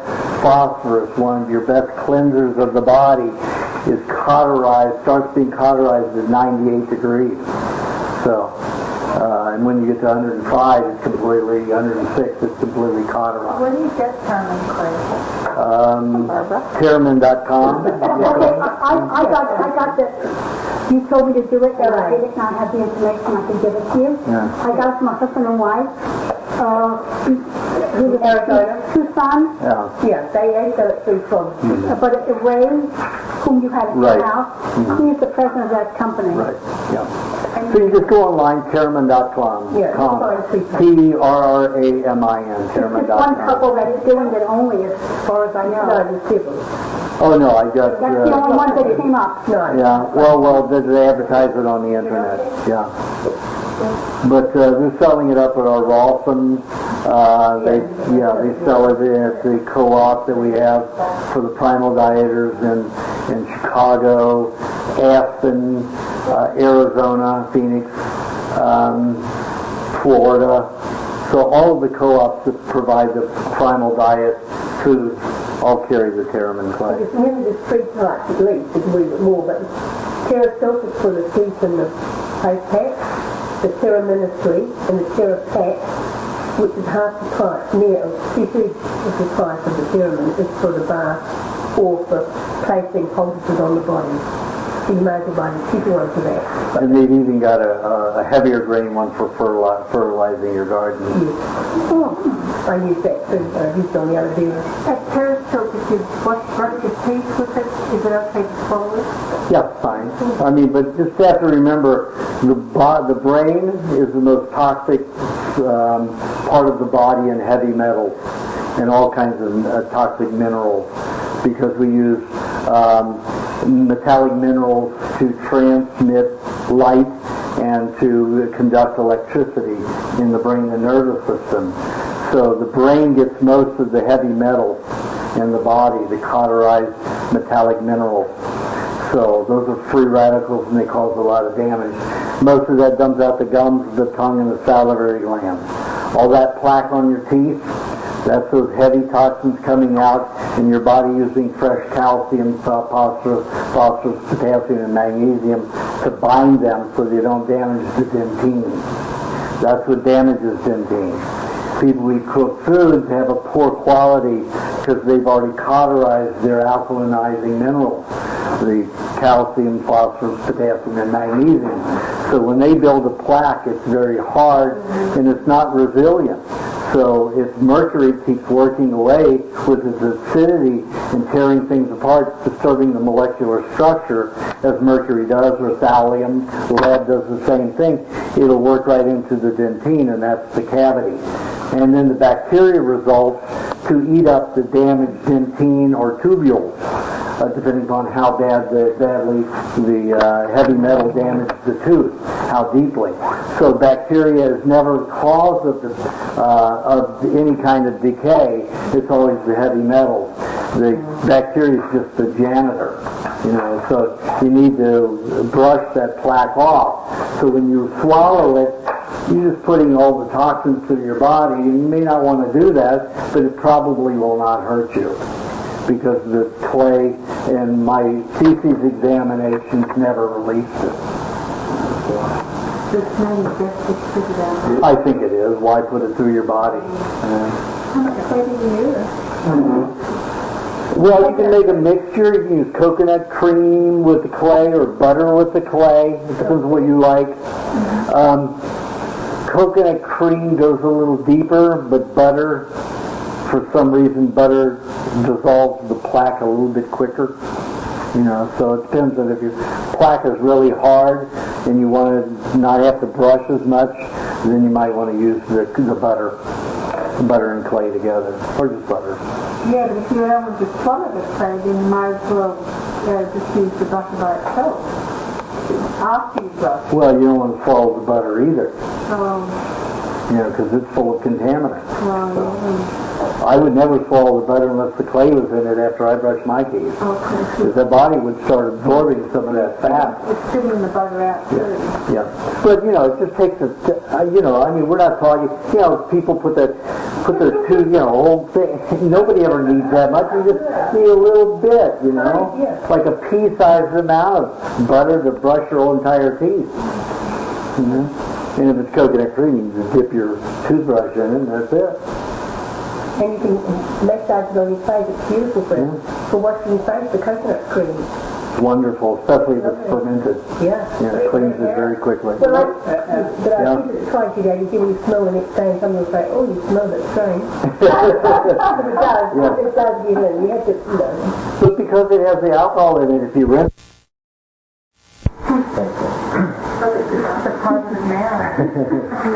Do you have a question?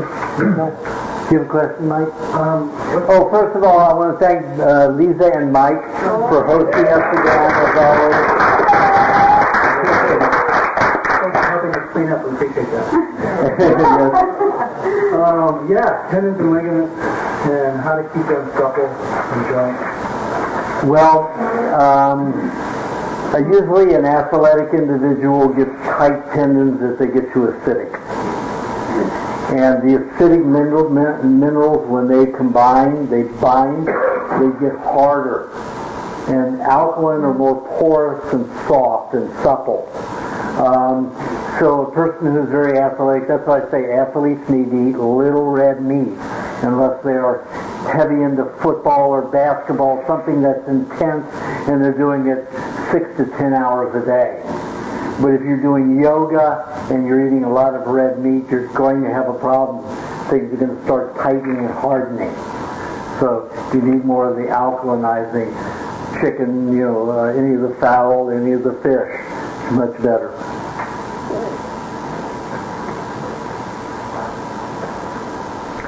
Okay. Do you have a question? No question. You okay? Lorraine, do you have a question? I wondered, I just bought the hot tub, so it's new. So, as far as the sanitation of it, if I just don't use anything, how often do I have to clean it? Well, is it a soft plastic or is it a hard plastic? It's acrylic hard plastic. So it's acrylic hard plastic. I suggest, that it sit out in the sun and open, exposed to the light to cure it. Until that's cured, I would change that water probably every day.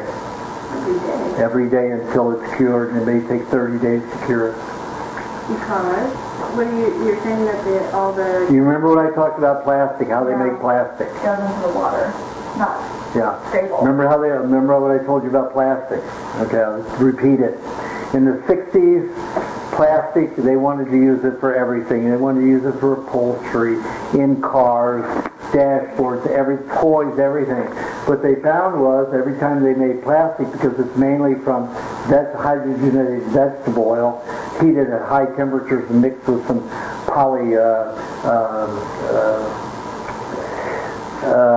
hardeners, what do they call those? Polymers. What they found was that they molded 3 to 6 months, every bit of plastic would mold, and they'd have this terrible toxin that would hurt children, give them asthma, emphysema, stuff like that in their animal tests. Rabbits were dropping over like flies from this mold, from the plastic. So they created the worst toxins in the world, PCBs and dioxins, to poison the plastic so it wouldn't mold. So in order to have plastics as a viable product, they chose to poison the planet and everybody in it with plastic. And that hard plastic will take about 30 days in the sunlight to cure. With hot water in it. With or without hot water in it. And so do I not use it during those 30 days? Well, you use it. You use the water and, dump it. Is it okay for me to be in the water with that? Yeah, for about an hour and a half maximum. Okay. As long as you have some clay in there and some, just sprinkle of clay. How much? I'd say about a teaspoon. 150 gallons, right? 120 gallons. So just a level teaspoon of clay in the whole thing, and about 2 tablespoons of sea salt, sun-dried sea salt. All right. Now to help everybody. Well, you're talking about a hot tub right now to cure it, so, and they're a little concerned. They have a filter system on it, right? Okay, so, of course I don't go with the moss because they have put a herbicide on it. There's no way I can get that herbicide out if we float it to the sun, put it in water. You have to understand, seaweed is an absorbent. That's how it eats. It attracts in the water, it attracts nutrients out and holds on to them. There's nothing that holds on to it better than coral and moss. So now, because the ethylene trioxide is in there, now I just put that in the damn tub, in the filter system. Now you're telling me there's herbicide. That's right, it's in the water. Now, is it just in the water, or is it going to be, what do I need to do? We flush it, and then how... Yeah, you need to flush it out. But how do I clean the herbicide off the plastic or whatever? I suggest you use some vinegar and probably use vinegar, a little bit of baking, the non-aluminum baking soda. That borax, isn't that a good thing, that borax as a mineral is a fire retardant. It causes all kinds of problems in the body when it isn't just in a spine, isolated. Borax is very little. It's maybe 1 part per 6 million parts. Not even that, compounds in food. And when you've got a concentrated borax, it's like 50% borax and some kind of inert powder like dolomite.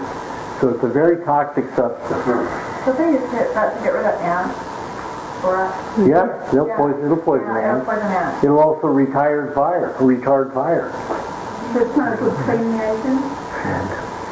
No, that causes a lot of gas and a lot of poisons that form in the gas to burn and to prevent your mucus cells from forming mucus and from absorbing nutrients and fluids. A lot of people, California is big on using borax in your mattresses as a fire retardant. You know how many people have lung disease because of that? So I have a doctor's note which says I cannot have borax or any other fire retardant in my mattresses. So when I have my mattresses made, they don't put any borax in, but it's a California law. So you have to get a doctor to say that you cannot have any fire retardant put in your mattress. I thought boron was, we need to sign that to boron, but Borax. I know that boron is the part we're talking about. Right. That's what is the mineral in it. Tell me what's wrong with it. I just told you the amount of the concentration that it's safe. Yeah. Okay, and the concentration that comes in the cleansing powder and that they use for fire retardants is far too great. It's like arsenic. 1 part per, what is it, a billion? It's a nutrient. It's good for you. 10 parts per million, you've got a poison. You're talking about the Raxol at the same time? Yeah. How about boric acid? Same thing? Same thing. It's not for use for what we are on. It's not good to Yeah. Yeah. So it's not good to clean with. It's not good. How many times do I have to say it? But it was a good soap. It really cleaned things, but they didn't look ever. It's a marketing tool. Somebody made a soap and wanted to make $1 billion off of it, and they did. So if you wash your clothes in that, what happens? Well, you'll start absorbing that if you perspire. And they become toxic and they drive your system down and increase the resistance. Right. And the gases, it'll create a gas that gets into your lungs and sinuses. Yeah, I used that for a long time in my clothes. But it becomes very carcinogenic. I use BioClean, BI-O-KLEEN cleanser degreaser. You want to show it to them? I use it for everything. I don't use anything else. That's it. What do you put in the washing machine? That's it. That's on the washing machine. Yep. But it's going to foam. The powder will. BioClean is the brand name. Their cleanser degreaser is the substance. Let's pass it around. They got it. I used it for the Jimbo's. I used it for can I talk Henry? Yes, you can. But I would put some. Mother. I live in What I would use that and vinegar and a little baking soda and then rinse it thoroughly. You do No, drain it. Take a bucket. Yes. Okay. Spread all of the, wear gloves, wear a mask. I don't care if it's all biodegradable or not. Now, this is the only soap that I found is 96 biodegradable. Your, what is it, seventh heaven or whatever that other, 7th generation. Only about 38% of their soaps is biodegradable. So it's bullshit. Same thing. That's a heavy toxic oil. So, Dr. Bronner? yeah, Dr. Bronner, yeah. So this is the only one that's at least 96, 92 to 98%, 96%, everything in it is biodegradable. 4 to 6% is not, or 4 to 8% is not. Okay, if I mix this up, how much is that vinegar and how much is it I suggest for the 2.5 gallons to wash everything down. I suggest 2.5 gallons of water that you'll use. Use about 3 tablespoons of the BioClean. Oh, that's the dishwashing. I know, but it's just what you can see the brand. I don't use the dishwasher because the dishwasher stuff has other chemicals in it. No, that's dishwasher liquid, not for the dishwasher. Doesn't make any difference. That's not the BioClean that I use. There's only one BioClean product. It's called Cleanser and Degreaser. This stuff is the cleanser and degreaser dissolved and diluted, plus some not such good substances mixed in. Is it called BioClean and one is not good and one is good? No. BioClean is your brand name. Okay. It's like Kleenex. Okay? BioClean. This is a dishwashing liquid. Okay? What you want is cleanser and degreaser. That is the product. You use it to washing machine to clean the degreaser. What do you do with washing machine? I'm not clear on that. I just put 2 tablespoons per load. Just remember, the cleanser degreaser is entirely concentrated. Water dilutes it perfectly. Remember, water is your greatest solvent. Wow. I do the same way they make a laundry detergent. Yes, but they don't, all they're saying, they've taken the cleanser and degreaser and diluted it and added other garbage to it. They've added fragrances to it and stuff like that, so your clothes smell good. People like us that want to go in the junk. Yeah, the cleanser and degreaser is strictly the soap, and it's 96, almost 96% biodegradable. All that other crap in there, the deodorants, the perfumes are all toxic. You use that for everything, not that. Not, yes, I use it for my cleaners, or when I clean, it cleans the windows, the floors, my slate floors. It cleans. I just use warm water for dishes. And sometimes if something is really old and stinky, like seal, like when I had the seal and I made the seal oil and I put the seal on the plate, it is so oily, no amount of water is going to get it off. So I'll use just a drop of that cleanser, the degreaser on there, and with a little water and it's done. Just like that. Just a drop in a cup of water. It's incredible. I mean, 2 tablespoons of, which is about a cup and a half full like this, of that cleanser does a whole heavy load of laundry. When you've done your laundry, you do or rinse it? Yeah, I always do. Look, you just use cold or warm water for the washing? I always use warm.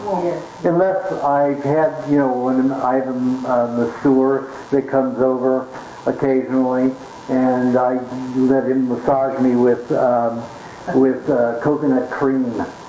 And he uses a whole 2 cups on me. It really, gets me all, and it gets all into the blanket that I use, the flannel sheet that I use, and it's just heavy after a few times. So I'll put that in hot water. But then I don't even use much degreaser because your coconut cream is the soap. So I just put hot water in there and it cleans it. And you use cider vinegar in one rinse, don't you? You can use coconut cream as the soap in warm water. As long as you filtered it, you might have little bitty grains of coconut in there. You use cider vinegar sometimes in your rinse, like Susie's favourite. That's when I was using regular city water, I did. But now that I have well water. City water. We don't have well water. We have city water. So you use a tablespoon of... No, I use about a teaspoon, 1.5 teaspoons of vinegar. In one rinse. In the rinse cycle. It helps get rid of other stuff. Just the mattress issue. If the rubber mattress is okay. The what? Rubber mattress. No, not mattress. Mattress. Yeah, rubber mattress. That's okay. Oh, no. Well, I had a rubber mattress made. Just had a true rubber. And when I slept on it, I sweat like a pig. I mean, I sweat all night long. My girlfriend and I just sweat all night long. That bed was entirely moldy in 2 weeks. I mean, there was mold growing all over it. So we decided that wasn't what we were going to do. So we used it as our box spring because we don't like metal. So we used it as a box spring, and then I had a different 8-inch thick futon made with 90% cotton, organic cotton, and organic wool, and they're spun in such a way and stuff that it sponges better. It holds better. So that's what I have on both of my beds, indoors and outside. So no, rubber, I mean, if you don't perspire like crazy, it's probably fine. It's just that cotton absorbs the moisture and then it will dry out in the day, whereas rubber does not absorb moisture, so you see it. It will mold. I mean, like I say, we went through 2 of them. We sent it back and said, there's something wrong with it, it's got mold in it. They didn't tell us that we would sweat like pigs and that would cause mold. I didn't know fabric got that moldy that quick. 2 weeks, covered with mold. So they sent us another one, the same thing happened. And I said, well, after a few days, so I said, this is now a box spring. So I just flipped it over to dry out on the bottom and used it as a box spring. When did that happen? Pardon? What's the time you sweat?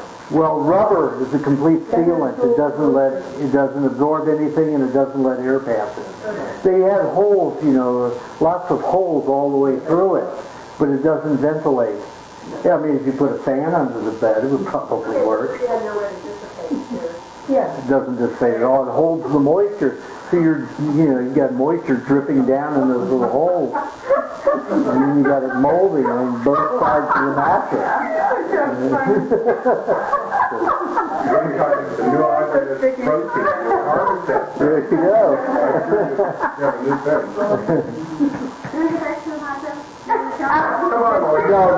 This is going way over too much on the hot tub. You just have to call me about it. You started with me and you said there's 2.5 gallons of just to clean the damn thing. The BioClean, what else? 3 tablespoons of BioClean. And then I asked you what was the vinegar ratio. The vinegar should be about 2 tablespoons. And what else? And the non-aluminum baking soda should be about 3 tablespoons. Okay, and then you just clean everything around, let it eat into that chemical, because it'll as it dries, the BioClean and the vinegar are going to free it from the plastic. Then the baking soda is going to absorb it as it dries. But leave it on?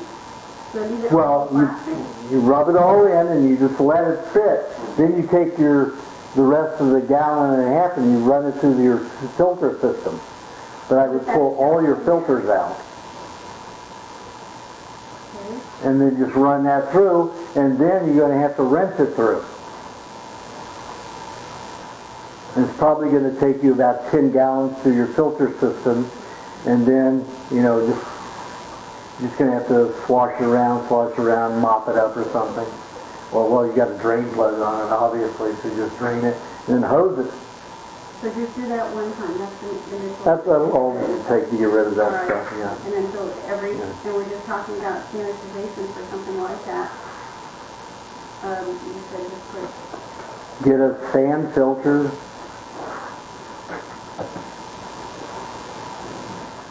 And if you want to filter out your cells so you can keep the water longer, you get a 3-tier system. HEPA filter with the finest mesh. So it goes through paper first, then it goes through a carbon, and then it goes through sand. And that's the best way to do it. Why would you throw that the other way? Paper has so many toxins in it, it's incredible. But it says the finest.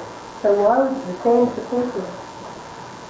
But the sand is a great fine binder of toxins. My water is heavy as hell where I live, the well water. I mean, it's just full of heavy, crusty minerals. And I only have the sand filter, and it comes out stinky because I've got a sulfur, well up there. And let me tell you, when it runs through that sand, it is crystal clear. I get in there after having, a coconut cream massage, and I get all that coconut cream in that water. 2 hours, that water is crystal clean, just from the sand. And I only have a sand filter. And if I can't get all that stuff done, you said put 3 tablespoons of salt and... No, that's if you have a filter system. If you don't have those filter systems, you better put milk in there and sea salt and vinegar and all that stuff in there. You got city water. They're down here, there are 123 chemicals in the water. Fluoride in the water. Now there's fluoride, so you got another 5 compounds to go with the fluoride. Well, you told me to buy an hot tub, so I did, and now I can't use it. No, you just have to make it work. Yeah, and leave it in 3-tier system is no big deal. And leave it in sun for 2 days. Well, there's a filter in there, there's a filter in there, already there, and you're just saying that that's no good because it's actually, the water's being filtered through that. Well, you don't want that in there. You put something else in that filter. You don't put the moss in there. You put something else. Put the sand in there. But sand can be the taste as the filter? That's the way it is. Yep. Okay, I don't know. Yeah. So you get 3 canisters, so you've already got 1, you get 2 more, and put it on the outside. the word research department, I don't know exactly what that is. These are outside of the tub in the plumbing. That's right. Yep. How big is your 300%? It's like, Oh, I got a 300-pound one, so mine is, this big around. It's a huge pool, too. No, I don't have a pool. It's for a huge pool. I've got a large 10-foot diameter hot tub that holds 400 gallons. But I didn't want to change the sand every year. With 300 pounds, I only change it once every 10 years. So that's why I did that. you back flush it? Yeah. You back redone. Oh, that's the one. Okay, let's get on with something else. Yes. Making coconut cream. I ran through the Green Star once, and then I started to put it, what came out through again. And the more time I put it through, 4 or 5 times. And it starts changing when it comes out. It starts getting real green and more green. What's a good number of times? You're getting too hot. Just remember, with coconut cream, with the coconut, in order for it to juice properly, to the oils to set free of the cellulose, you've got to have a hot room. It's got to be 80 degrees in your house. It's got to be 80 degrees. So, and then, what I do is I'll take the coconut, and it's 80 degrees by the room temperature, or I take the chunks and put it in the grater, in the food processor, and grate it, then put it in a glass gallon jug, and I'll immerse it in a bowl of hot water and let it sit for about 20 minutes, and I put a little bit of the coconut water in there, and shake it up so everything is moist. And when it's warm and moist like that, and you've got a warm house, you can get cup and a quarter of coconut cream out of one coconut. If you've got a 70 degree room, 72 degree room, you're going to get about 2-3 ounces out of the coconut, and that's it. You run it through one time, and then what comes out and throw away is you put that.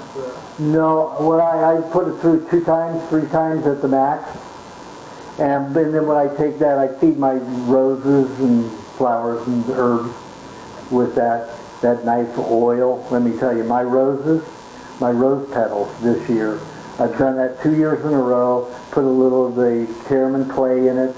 I have a compost pile where I put the urine for the nitrogen, and the ground squirrels hate my urine in the compost pile, so that every day the squirrels will come and cover it with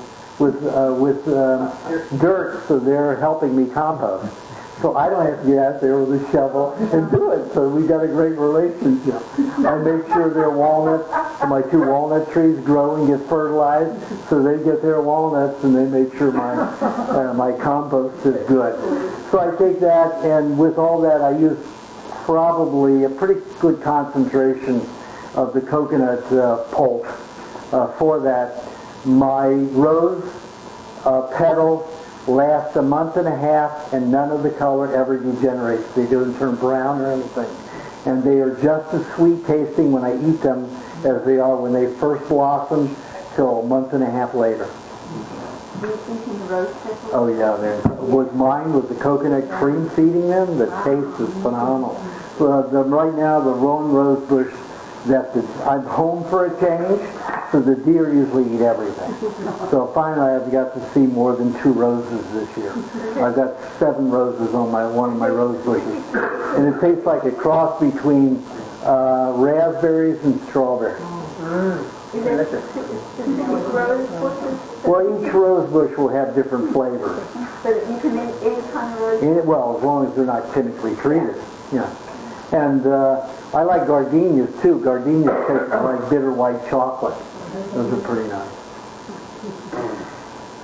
Okay, I guess you can ask the question. Okay, I had an engineering associate, a guy named Christopher Joseph, the mad cow. So I don't think in any of your writings you mentioned mad cow in any way. It was a good internet article discussing why the English had so much mad cows instead of sheep, and that they got the system to do that to us, and that we were doing it for 97, but... Bullshit. And when I was on my grandparents' farm, I saw cows eat mice, rats. They have to eat some meat, so that's not right. What they were doing is they take a dewormer, which is a high chemically reactant with mercury in it, and it's a dewormer, and they put it right along the spinal cord. Washed it down the spinal cord. That got into the spinal cord, started melting and deteriorating. They're not going to tell you that. They're not going to tell the farmers that that's what caused it. And that's what caused it. It only happened with animals to get that chemical put on their spinal cord, that dewormer. Well, I do that in New Zealand all the time. It's no decision. But there's more rain there. Yeah, and there's more green. They eat outside all the time. But yeah, they do that with everything. Sweep them down the spine. Yeah. But in England, that particular family who owned 90% of those herds, all of them are really farm stall fed, so they don't get anything fresh, nothing green, and then they get lots of chemicals, lots of injections, and that one just goes right in, eats right into the spine. They're still using dewormer? Yeah, but they don't use that one anymore. So they stopped that here. They stopped that right when they found out what it was, but they're not telling anybody that was it because there's a hell of a lawsuit. Yeah, that don't be true. And it makes people worry that they're going to get some disease caused by microbes. Not chemicals, microbes. They're telling you to poison yourself every day with chemicals. Chemical poisons. Because they're better for you than the microbes we've been living with for millions of years. I mean, what a crock of crap that is. I mean, it's incredible. We are so good at following. Oh, yeah. And we just poison ourselves and poison ourselves. Let me tell you, we've been dead millions of years ago if we didn't have relationships with all these microbes and bacteria and parasites. Pigs can't thrive without trichinosis, without the trichworm. And Dr. Joel Weinstock of Iowa University, and followed by him, 8 other scientists, proved that the human would digest better and never have any digestive problems if they had trichinosis again. Only your tribe still have trichinosis. We are so poisoned with all the pesticides and additives to our food, the whipworm can't live. The trichworm can't live in us anymore. So you have to understand where, every time they come out with a new antibacterial and antiseptic to kill some bacteria, parasite, or fungus, you're in trouble. You have less friends in your body. More virus you're going to have to create. And what's the byproduct of virus? Massive contamination. Okay, I guess we've gone all the way around, haven't we? Okay, right here. Yeah, okay. First for the eyes, what would you suggest? And would you talk about the clay, how we eat that or use it? Well, I said I outlined it in the book. Okay. So you mix it with water and you let it sit for 4 or 5 days and then you start using it. Whether it's surface or internally. Just if you ever get a chance to look at clay under a high-powered electronic microscope, it is the only substance I've ever seen where the creatures in it shapeshift. Shapeshift. You can have an amoeba-looking organism and all of a sudden it will turn into like a streptococci. Shapeshift. Right there before your eyes. The only substance that can do that. The American Indians, all the way from South America to Alaska, claim that, besides snake oil, that clay is the most important substance that you can have to affirm your health. All pregnant American Indian natives all had moist clay every day. Several times a day. Yes. Can I say something? I've been eating it for a year. But 2 nights ago, 2 o'clock in the morning, I woke up with quite a severe headache. And I just took a tablespoon of it and it just went. Yeah. It's incredibly absorbent. It's really wonderful stuff. When I bought that caramel clay from Mrs. Maldonado, you told me to let it sit for 3 days. She said no, just let it sit for a few hours. Well, who are you going to listen to, her or me? I told you that, Elaine. 3 to 5 days. 3 to 5 days. She's a sales lady. But she sells it. She doesn't know. She's no scientist. She's never done any experiment But I with take it. it up in the morning and I drink it in the evening, or vice versa. No, I said, just like I said in my book, go into my book and read about it. What's the difference about, because it dissolves a few hours later? It becomes very active. Those things come alive. The more properties and the more longer it takes about 5 days for everything is working. It's an incredible substance. So you're getting maybe 3% of the value when you could be getting 100% of the value of it. So make a large amount and drink it. Make a large amount. Yeah. I've got a jar, 2-cup jar in there, and How long is it good? How long will it last in the fridge? I didn't put it in the fridge. I put it under the sink. Even when you've got it finished? Even when I have it finished. Even in the summer? Even in the summer. Mine is just in the cupboard. Yeah, I do. Yeah. Does it hurt to have it in the fridge then? No? Yeah, it will. Well, it won't hurt, it just won't be as active. Okay, but if I take it out, will it be okay? Yeah, absolutely. Can everybody take this stuff? Can everybody take this stuff? Everybody can take it, certainly. Most people just don't like tea dirt. Oh, I love these. Books on it where you can take it 3 times a day or, whatever. Well, I don't think that's a good idea on this diet. Because you're going to absorb your own digestive juices and stuff like that if you have too much. I think maybe 2 teaspoons a day maximum if you've got a heavy problem. If not, half a teaspoon a day in one of your juices. What I do is I put like half a teaspoon on my tongue, take a little bit of vegetable juice, mix it around, swallow it, and then finish my juice. You think like heavy metals and more? Yeah, I would do more. Like when I was still detoxed into chemotherapy a lot, I was eating 3 teaspoons a day. Yeah. If you taste metal coming out of your mouth and coming out of your mucus or whatever it is, any kind of fluids that you smell, metallic, then take more. You throughout the day you put it. Yeah. Spread it out. Morning, afternoon, night. Food for the eyes. Okay, that's food for the eyes internally. Red meat, for some reason, is very important, just in small amounts. A small amount of it's necessary. In all my experiments, focus never improved without red meat. Don't know why. Theoretically, it should be white meat. That effect. Yeah, but you got a lot of muscle in those eyes. Those are muscles, a lot of muscles in the eyes. And I think that's what it is. How much very little you said? Well, I think, 2 ounces of meat a day by volume minimum if you want to improve your eyes. But I don't think you need more than that. It's better to have more white meat if you're a hyperactive person.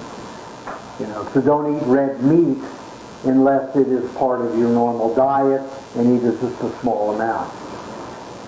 To improve the vision, I've had many people who, I'll be in your experiment, and then they are half-assed about doing it. I only had one woman who was thorough about it. And I had different people putting egg white in their eye once a day. People put egg white in their eye twice a day, put egg white in their eye 3 times a day. Only one woman stayed on it diligently for 1 year with the 3 times a day. Her eyesight improved 30%. Her prescription went down 30% the first year, 25% the next year.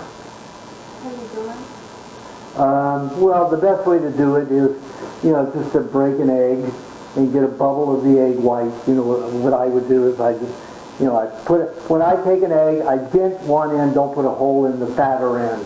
I just dent it. Because the membrane inside attaches at the fat end and the thin end. So if you dent it there, it will collapse and you'll get all the egg yolk out of it at the end. If that thing doesn't collapse, some of that egg yolk will stay inside the egg, and that can almost be a half of a teaspoon or a teaspoon of egg yolk. So if you dent one end, and I use the eye tooth here, I dent that. Don't puncture it, just dent it. And then, and it has to be about the size of a BB, that dent, and then at least that size. And then the other end, I'll break a crease across it and then suck it out. Well, when I want to do my eye, I'll make not just a big hole and get a little bubble of the egg white on. Pull the lower lid down like this. I look way up and then rub it along the white of the eye. And then I open both eyes and roll it around like a circus master or a crazy person. And that coats it. You'll be a little fogged vision for about 2 minutes, and that's it. It doesn't smell. It's soothing. It's cooling. It's soothing. And it gets rid of red eye, too. You got a lot of red eye. Pardon? Yeah, wouldn't put contact lenses over it.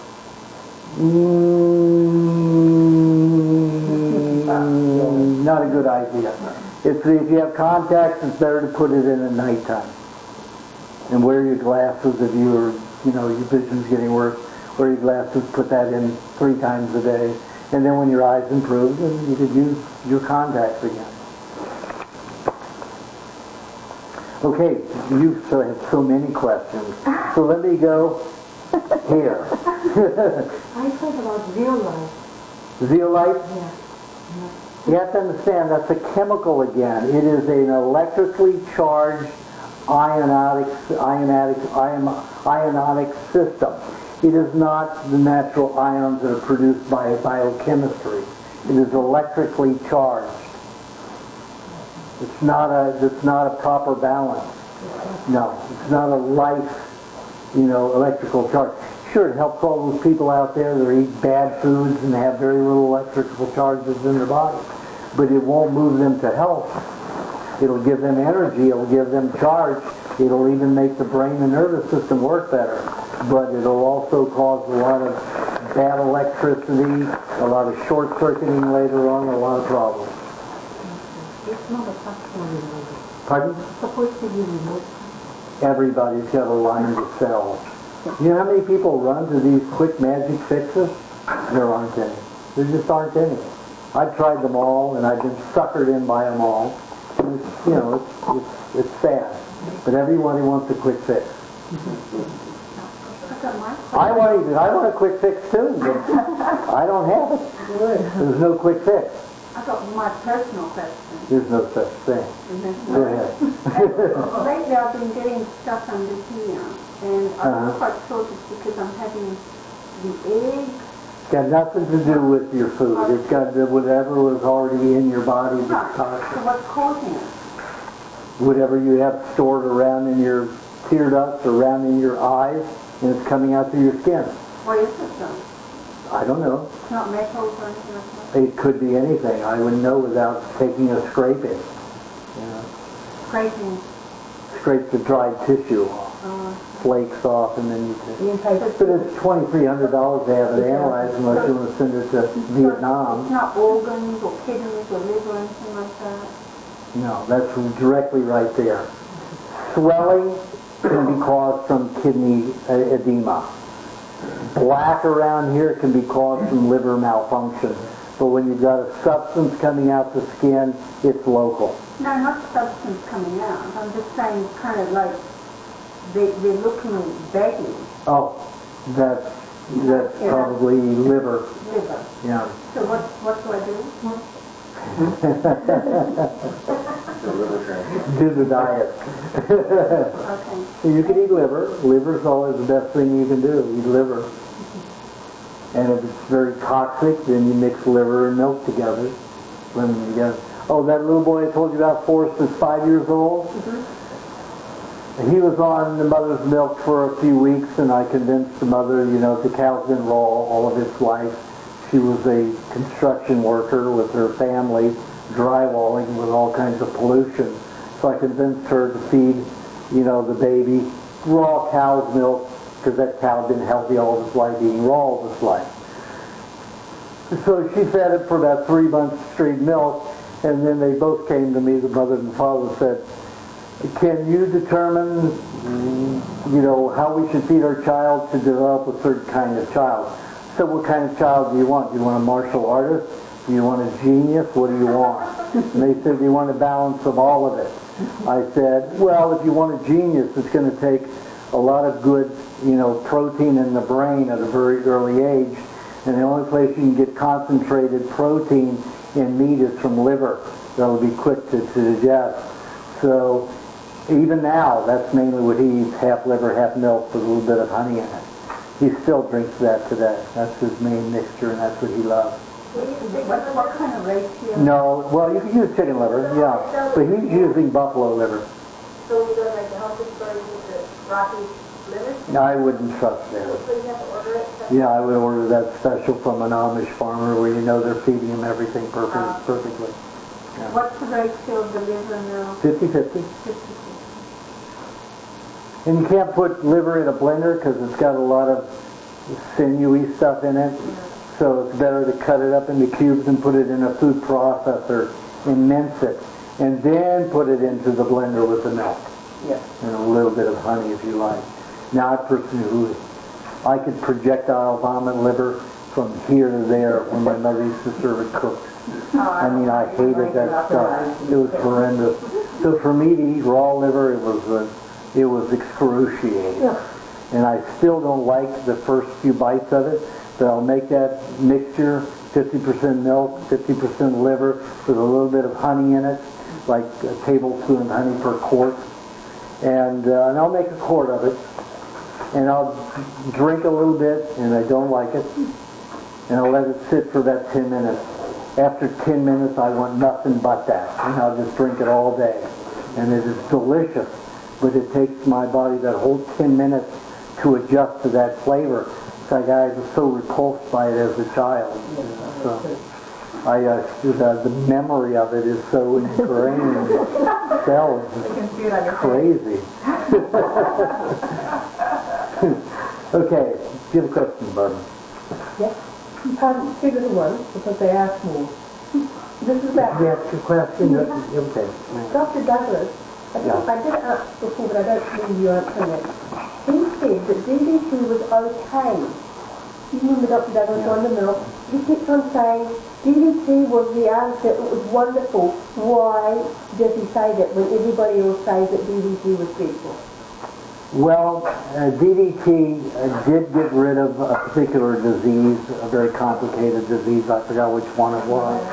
So when you look at that perspective, it was good for one thing. That doesn't mean it was good for everybody. Douglas is stretching it way beyond. Yeah, He's just trying to make a point. Okay. Don't listen to them. Yeah. Okay, that's lovely. Now, when I go to Australia, it's going to be hard to get cheese. I can get the milk, I can get the cream, which is cultured, I can get the butter, which is cultured, but the cheese, he only does it the Swiss way, because he's Swiss, comes to Switzerland, and he charges, for gourmet cheese, he charges a huge amount for 2 ounces. So it's for specialized cheese. Yeah. So I'm not going to be paying. Same thing. Absolutely. All of my, it doesn't make any difference. It still works. Does it? Yeah, it's just you let it hang longer to get drier. I mean, I've made quite a few for years, but still never went anything like the yellow cheeses. It's the harder cheeses are more absorbent if they've been in the body longer. The cottage cheese works as soon as it hits the stomach. Okay. So I like the cottage cheese better. But most people aren't going to make it. Well, I can make it. I'm not worried about making it. It's not hard at all. I've made it for years. I know, but it takes time. You have to let it sit, it'll separate, then you have to pull it through the, I use it hanging in the end of the thing. It's no problem. I use an organic t-shirt, white t-shirt. I sewed it into a big fat sock, and then I tie it up and let it drain, over my, or over a bowl. Yeah, great. Every time? Yeah. Okay, that's all I need to. But some people, it's a pain in the butt. They don't have time to do it. No, Can I ask you one more question, kind of a little related? Do women need magnesium to go with calcium? Somebody told me that. Everybody I looked in all your books. I couldn't find everybody. any information. I don't get into When you get into chemistry, you're always going to get lost. You don't know enough chemistry. So But what's the answer? there's always magnesium accompanied with calcium. Everything. And in milk, yes, and it's perfect balance. When you're eating cooked food, just remember the minerals that are destroyed earlier, phosphorus and magnesium, then calcium. So you're cooking these foods, and of course, you're going to be magnesium deficient. Pasteurizing dairy, you cauterize all of the magnesium, all of phosphorus, all of the potassium, and half of the calcium at 141 degrees for 30 seconds for 1 minute. And the lactase. Well, yeah, I'm talking about we're talking about minerals right now. Okay, so you're already deficient. You've got more calcium than you do anything. So of course you need, everybody's eating cooked foods that's deficient in all phosphorus and magnesium all over the place. And all the calcium they're getting is very toxic. Pasteurized dairy is blue. Blue. Pasteurized dairy is blue. They treat it with chemicals. And then they homogenize it. When they do homogenize it, that which means homogenization is when they push the cream to a sieve that is microscopic small, and it splits the fat molecule. Fat molecule absorbs the minerals and all the other particles, so it stays suspended then and doesn't separate. That's cool, right? Because they don't have all the souring of the milk, of the cream when it separates. But it is blue, so they've got these mountains of dolomite, which is mined calcium. And the mountains, I've seen the mountains as big as this whole block. A mountain of dolomite, and they just shovel it into the huge tanks of milk to whiten it. But it is This is rock mineral calcium. You can't absorb that. So do we need magnesium with calcium? That's my question. You're getting it with everything you eat. Oh, and everything. Everything you eat. For your milk? Oh. Unless you eat cooked foods. No, I don't. Yeah.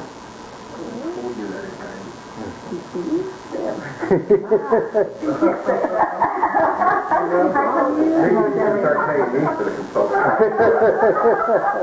Here again, the bullshitters on the phone that's telling them that they gotta have this, you gotta have That's the job. We determined, Clay gave me a big speech that I need magnesium, and she has a new product called Max. Who's this, Kristen? Mrs. Maldonado sold Like a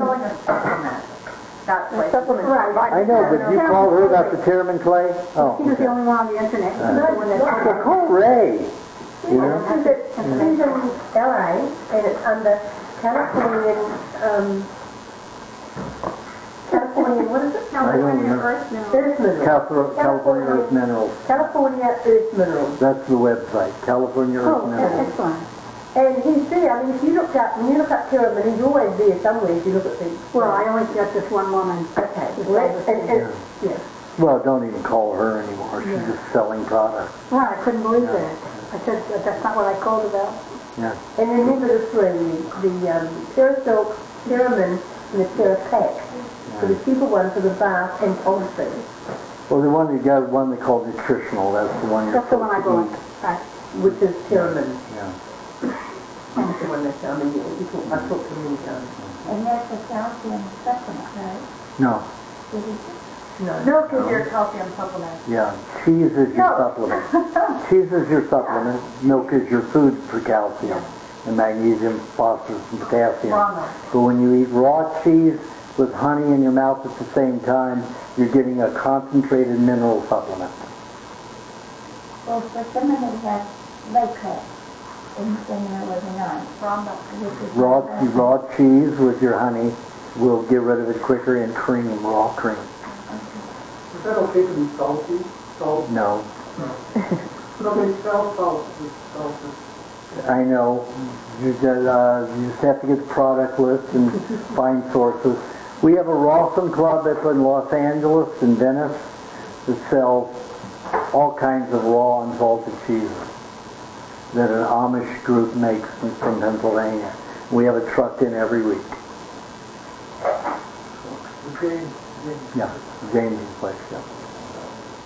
They do have the theremin tray. Yeah, they sell the theremin, they sell the honey, they sell everything. It's on my Diet Plus, which some things I don't like, but it's not my place. What else in there? I don't like the salted cheeses that he sells. I don't like the salt that he sells. I don't like the books about salt that he sells. You know, let's see. We're just going to sell He told me them to because I sell. don't know the diet. No, he knows the diet. He knows his diet. Oh, well, because the majority of people that are doing the diet because they need them. No, don't think that, no. They think they need them. They're eating salt's even worse for them. No, that LA crowd gets into the crazy They say you need salt, the salt in the water. Yeah. Every day when I go up there, they're like, no, you need the salt, you need the water. Gates was never that way before. He must be pressured by the constituents up there. No, it's James and James, the Bobbsey twins. James Hobson. And Hobson, he doesn't live half from a hole in the ground. What is one of your trainers? But that's why I know he doesn't know his ass from a hole in the ground. After 2 years of weekly teaching, and I mean, I let him sit on my... He couldn't answer even a third of the questions right that I gave him. You know? He got the CA. You got a what? Certified acupuncture license. Oh, but there you got that, yeah. But that doesn't, you don't have to be good at anything to do that. He was dying while he was in that course. And then he got on my diet, and he changed so radically and healthfully. He went from this skinny, weak little person. When he came to my door, he had to swing his arms forward just to take the first step. That's how weak he was. And within 5 months, he's big and huge and strong. And 30 people at that school, at that acupuncture school, got on this diet after they saw what happened to him. But he was too afraid at some point and he kind of slipped. No, he wanted quick shit. Magic bullets. So he let this guy talk him into, salt will do this, supplements do that. So then he thinks just because this guy tells him that it works. And let me tell you, if you see Hobson now, he almost looks like he did when he came to me. Skinny, dry skin, awful. He's hyperactive and nervous because he's eating these supplements. They're raising adrenaline. So why is he lost? Why is he lost like that? Money. Money, is it? Yeah, He got into that chiropractor. That's what I mean. That's why he chose His to whole turn. brain. Yeah. Pardon? That's why he chose to turn because he grew. Well, he still does the diet probably, 70%. It wasn't greed. This guy was a really good salesman, chiropractor. I've never seen a guy as strong as he was, and I've been in that industry for years. Mm-hmm. He's a real salesman. Because Hobson's basically a really good guy. No, he isn't. Well, I guess it's He's a very dishonest person. What you do? Oh, yeah. By the time I wanted nothing to do with him. He was dishonest. He didn't tell me. We had an agreement that if you decide, you want to change and do that, he was telling my patients to go with this other guy and to leave me in the diet. A very dishonest, ugly person. And he still pulls it. He still does it to this day because he wants patients. And he's not, he's not smart enough to make it on his own. So he's riding on my tail. No, he's not a nice person. He's not a nice person. He's charming and he's good looking and all of that, but he's not true here at all. That's what it takes to be a Hollywood. Yep. It does. A good facade. And he's got the facade. Well, it's wasting away now. Thank you for all what you have done. You're welcome. It's been wonderful, and I have learned so much from being here at all these lovely meetings, and I'm going to miss them, and very much. Well, you have to get me over there in Australia. Going on a vacation. Oh, she's leaving for good. Well, we don't know for good. Oh, I thought you were going for good. The daughter Email your question. Let's try to draw Bob. You think I'll send my money over and you put a phone, an open phone thing on, and I'll hear you. There we go. We'll have you on the conference call. They're going to miss you, Bob. Send your daughter. I didn't know that. How's the DVD? Are you working on that? I'm having such computer problems there is obviously some sabotage going on because I started having computer problems last November. I ordered so far 6 top-of-the-line computers, and they all come damaged. Oh. Several times come damaged. They get there, I turn them on, and they crash within 3 days. Somebody's sabotaging them in transit. It's the only thing it can be. Finally, I went through 5 of them here from November to February, and when I went to, the 1st of March, I went to Asia. Yes, that's right. And it was like March 4th, something like that, or March 1st. Yep. I got there on the 2nd, and I had a girlfriend go from the town I was in, take a taxi all the way into Bangkok to a particular store, buy this model that I wanted, and it was fine, working great. Going to start editing, but I needed to catch up on everything because I was 4 months behind on everything because I couldn't get a computer that worked. I left the house 3 weeks ago, and I left my computer there, and I locked up the house. I came back, the back door was open.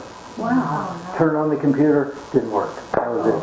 And I took it to be repaired. They said, it's so damaged we can't, somebody put an electric charger there and blew it up. So can't even get a motherboard here because it's from Asia. What, just write everything on here. Oh, sure. Yeah. Sure. Pardon? They don't go and do that. I can't edit, video or with writing. Oh, you're right. You just tell the police that someone Not for you. when it's here. Nothing was You gone. just have to start a letter, basically. So now I got special locks on all the windows and doors. Finished that this morning, and and I still, this computer I got was the one that crashed on me last November, and it somehow healed itself, and it's working. It's still working a little funny, but at least I can use it. And I'm going to have to wait till I go to Asia to get another computer because I can't trust it. I had somebody else order the computer for me, so we had a code on the phone. Obviously figured it out. Top company. They keep saying, oh, we're going to get it to you, we're going to get it to you. 6 weeks has passed. We're talking a top computer company. Oh, now it's out of stock, or it's a back order. Somebody's getting to these people. It isn't so. Yeah, but you're very controversial. Don't you think that you got the whole industry after you because there's Well, I've got probably the medical industry, the nutrition industry, the pharmaceutical industry. To people in this country, right? This country always has a horrible way of dealing with good people. They're just trying to take them down for tax evasion. So why do you say you wait till you go to Thailand? I know the law there, so we can't touch it. They're better. Why do you wait till you go to Thailand? I can't get a computer here. And you mean you're going to buy it in Thailand? Yeah, I'm going to buy it in Thailand. Not in Thailand, I'm probably going to go to Maybe you can Thailand. get a couple. Maybe you can have the backup. Well, I could never leave the house without my computer in there. It goes with me. Can't you have someone build one for you? Somebody built one for me. Cost a fortune. Well, I always go for custom builds because what I get is a high-end everything. So it's a very expensive You computer. can put your backup in a safe deposit. What are you trying to do? Under a different name. What are you Trying to do about what? Well, there's a computer story. What are you trying to do?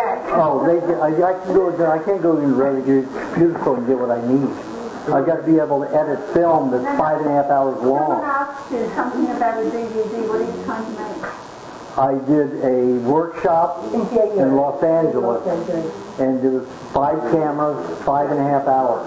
I've got to edit that down to, I've got 30 or 40 hours of film to edit down to 5 hours. Are you trying to do a 5-hour DVD with the question and answers? No, it was a workshop, did question and answers. Workshop that I did.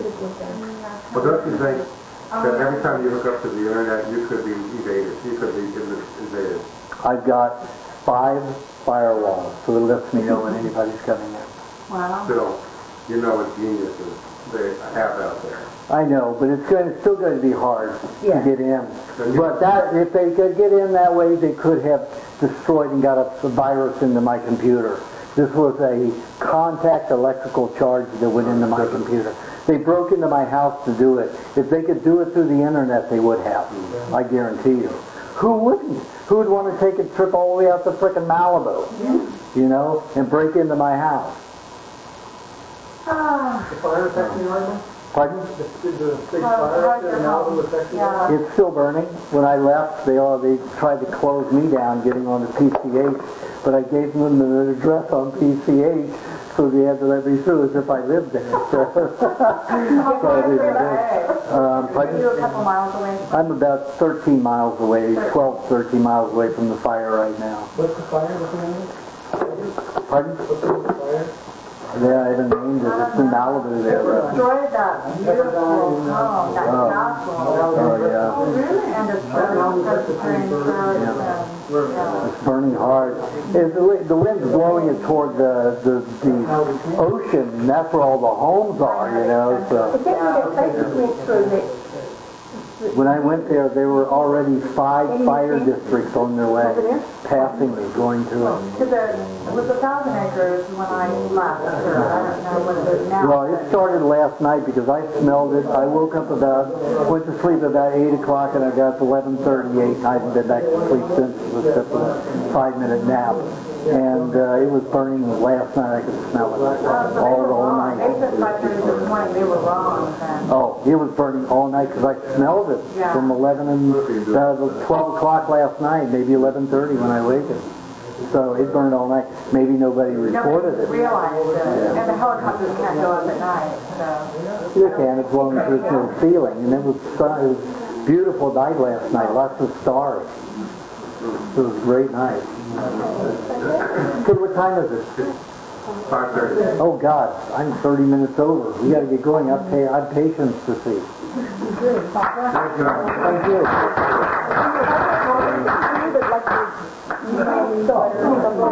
Yeah, I just, like I said, I've had it on my computer and lost everyone that I wrote. Kept crashing, so. Yes, I'm writing it. I will have 3 of them now by the end of the year. Okay. The computer got me, I can't read this. You have another one of those? Yes, I do. I need to Oh, this is what I need? Yeah. Just print out second one. I can read it. Oh my God. I don't know the new audio.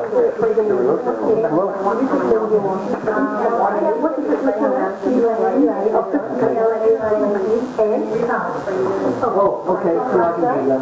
Okay.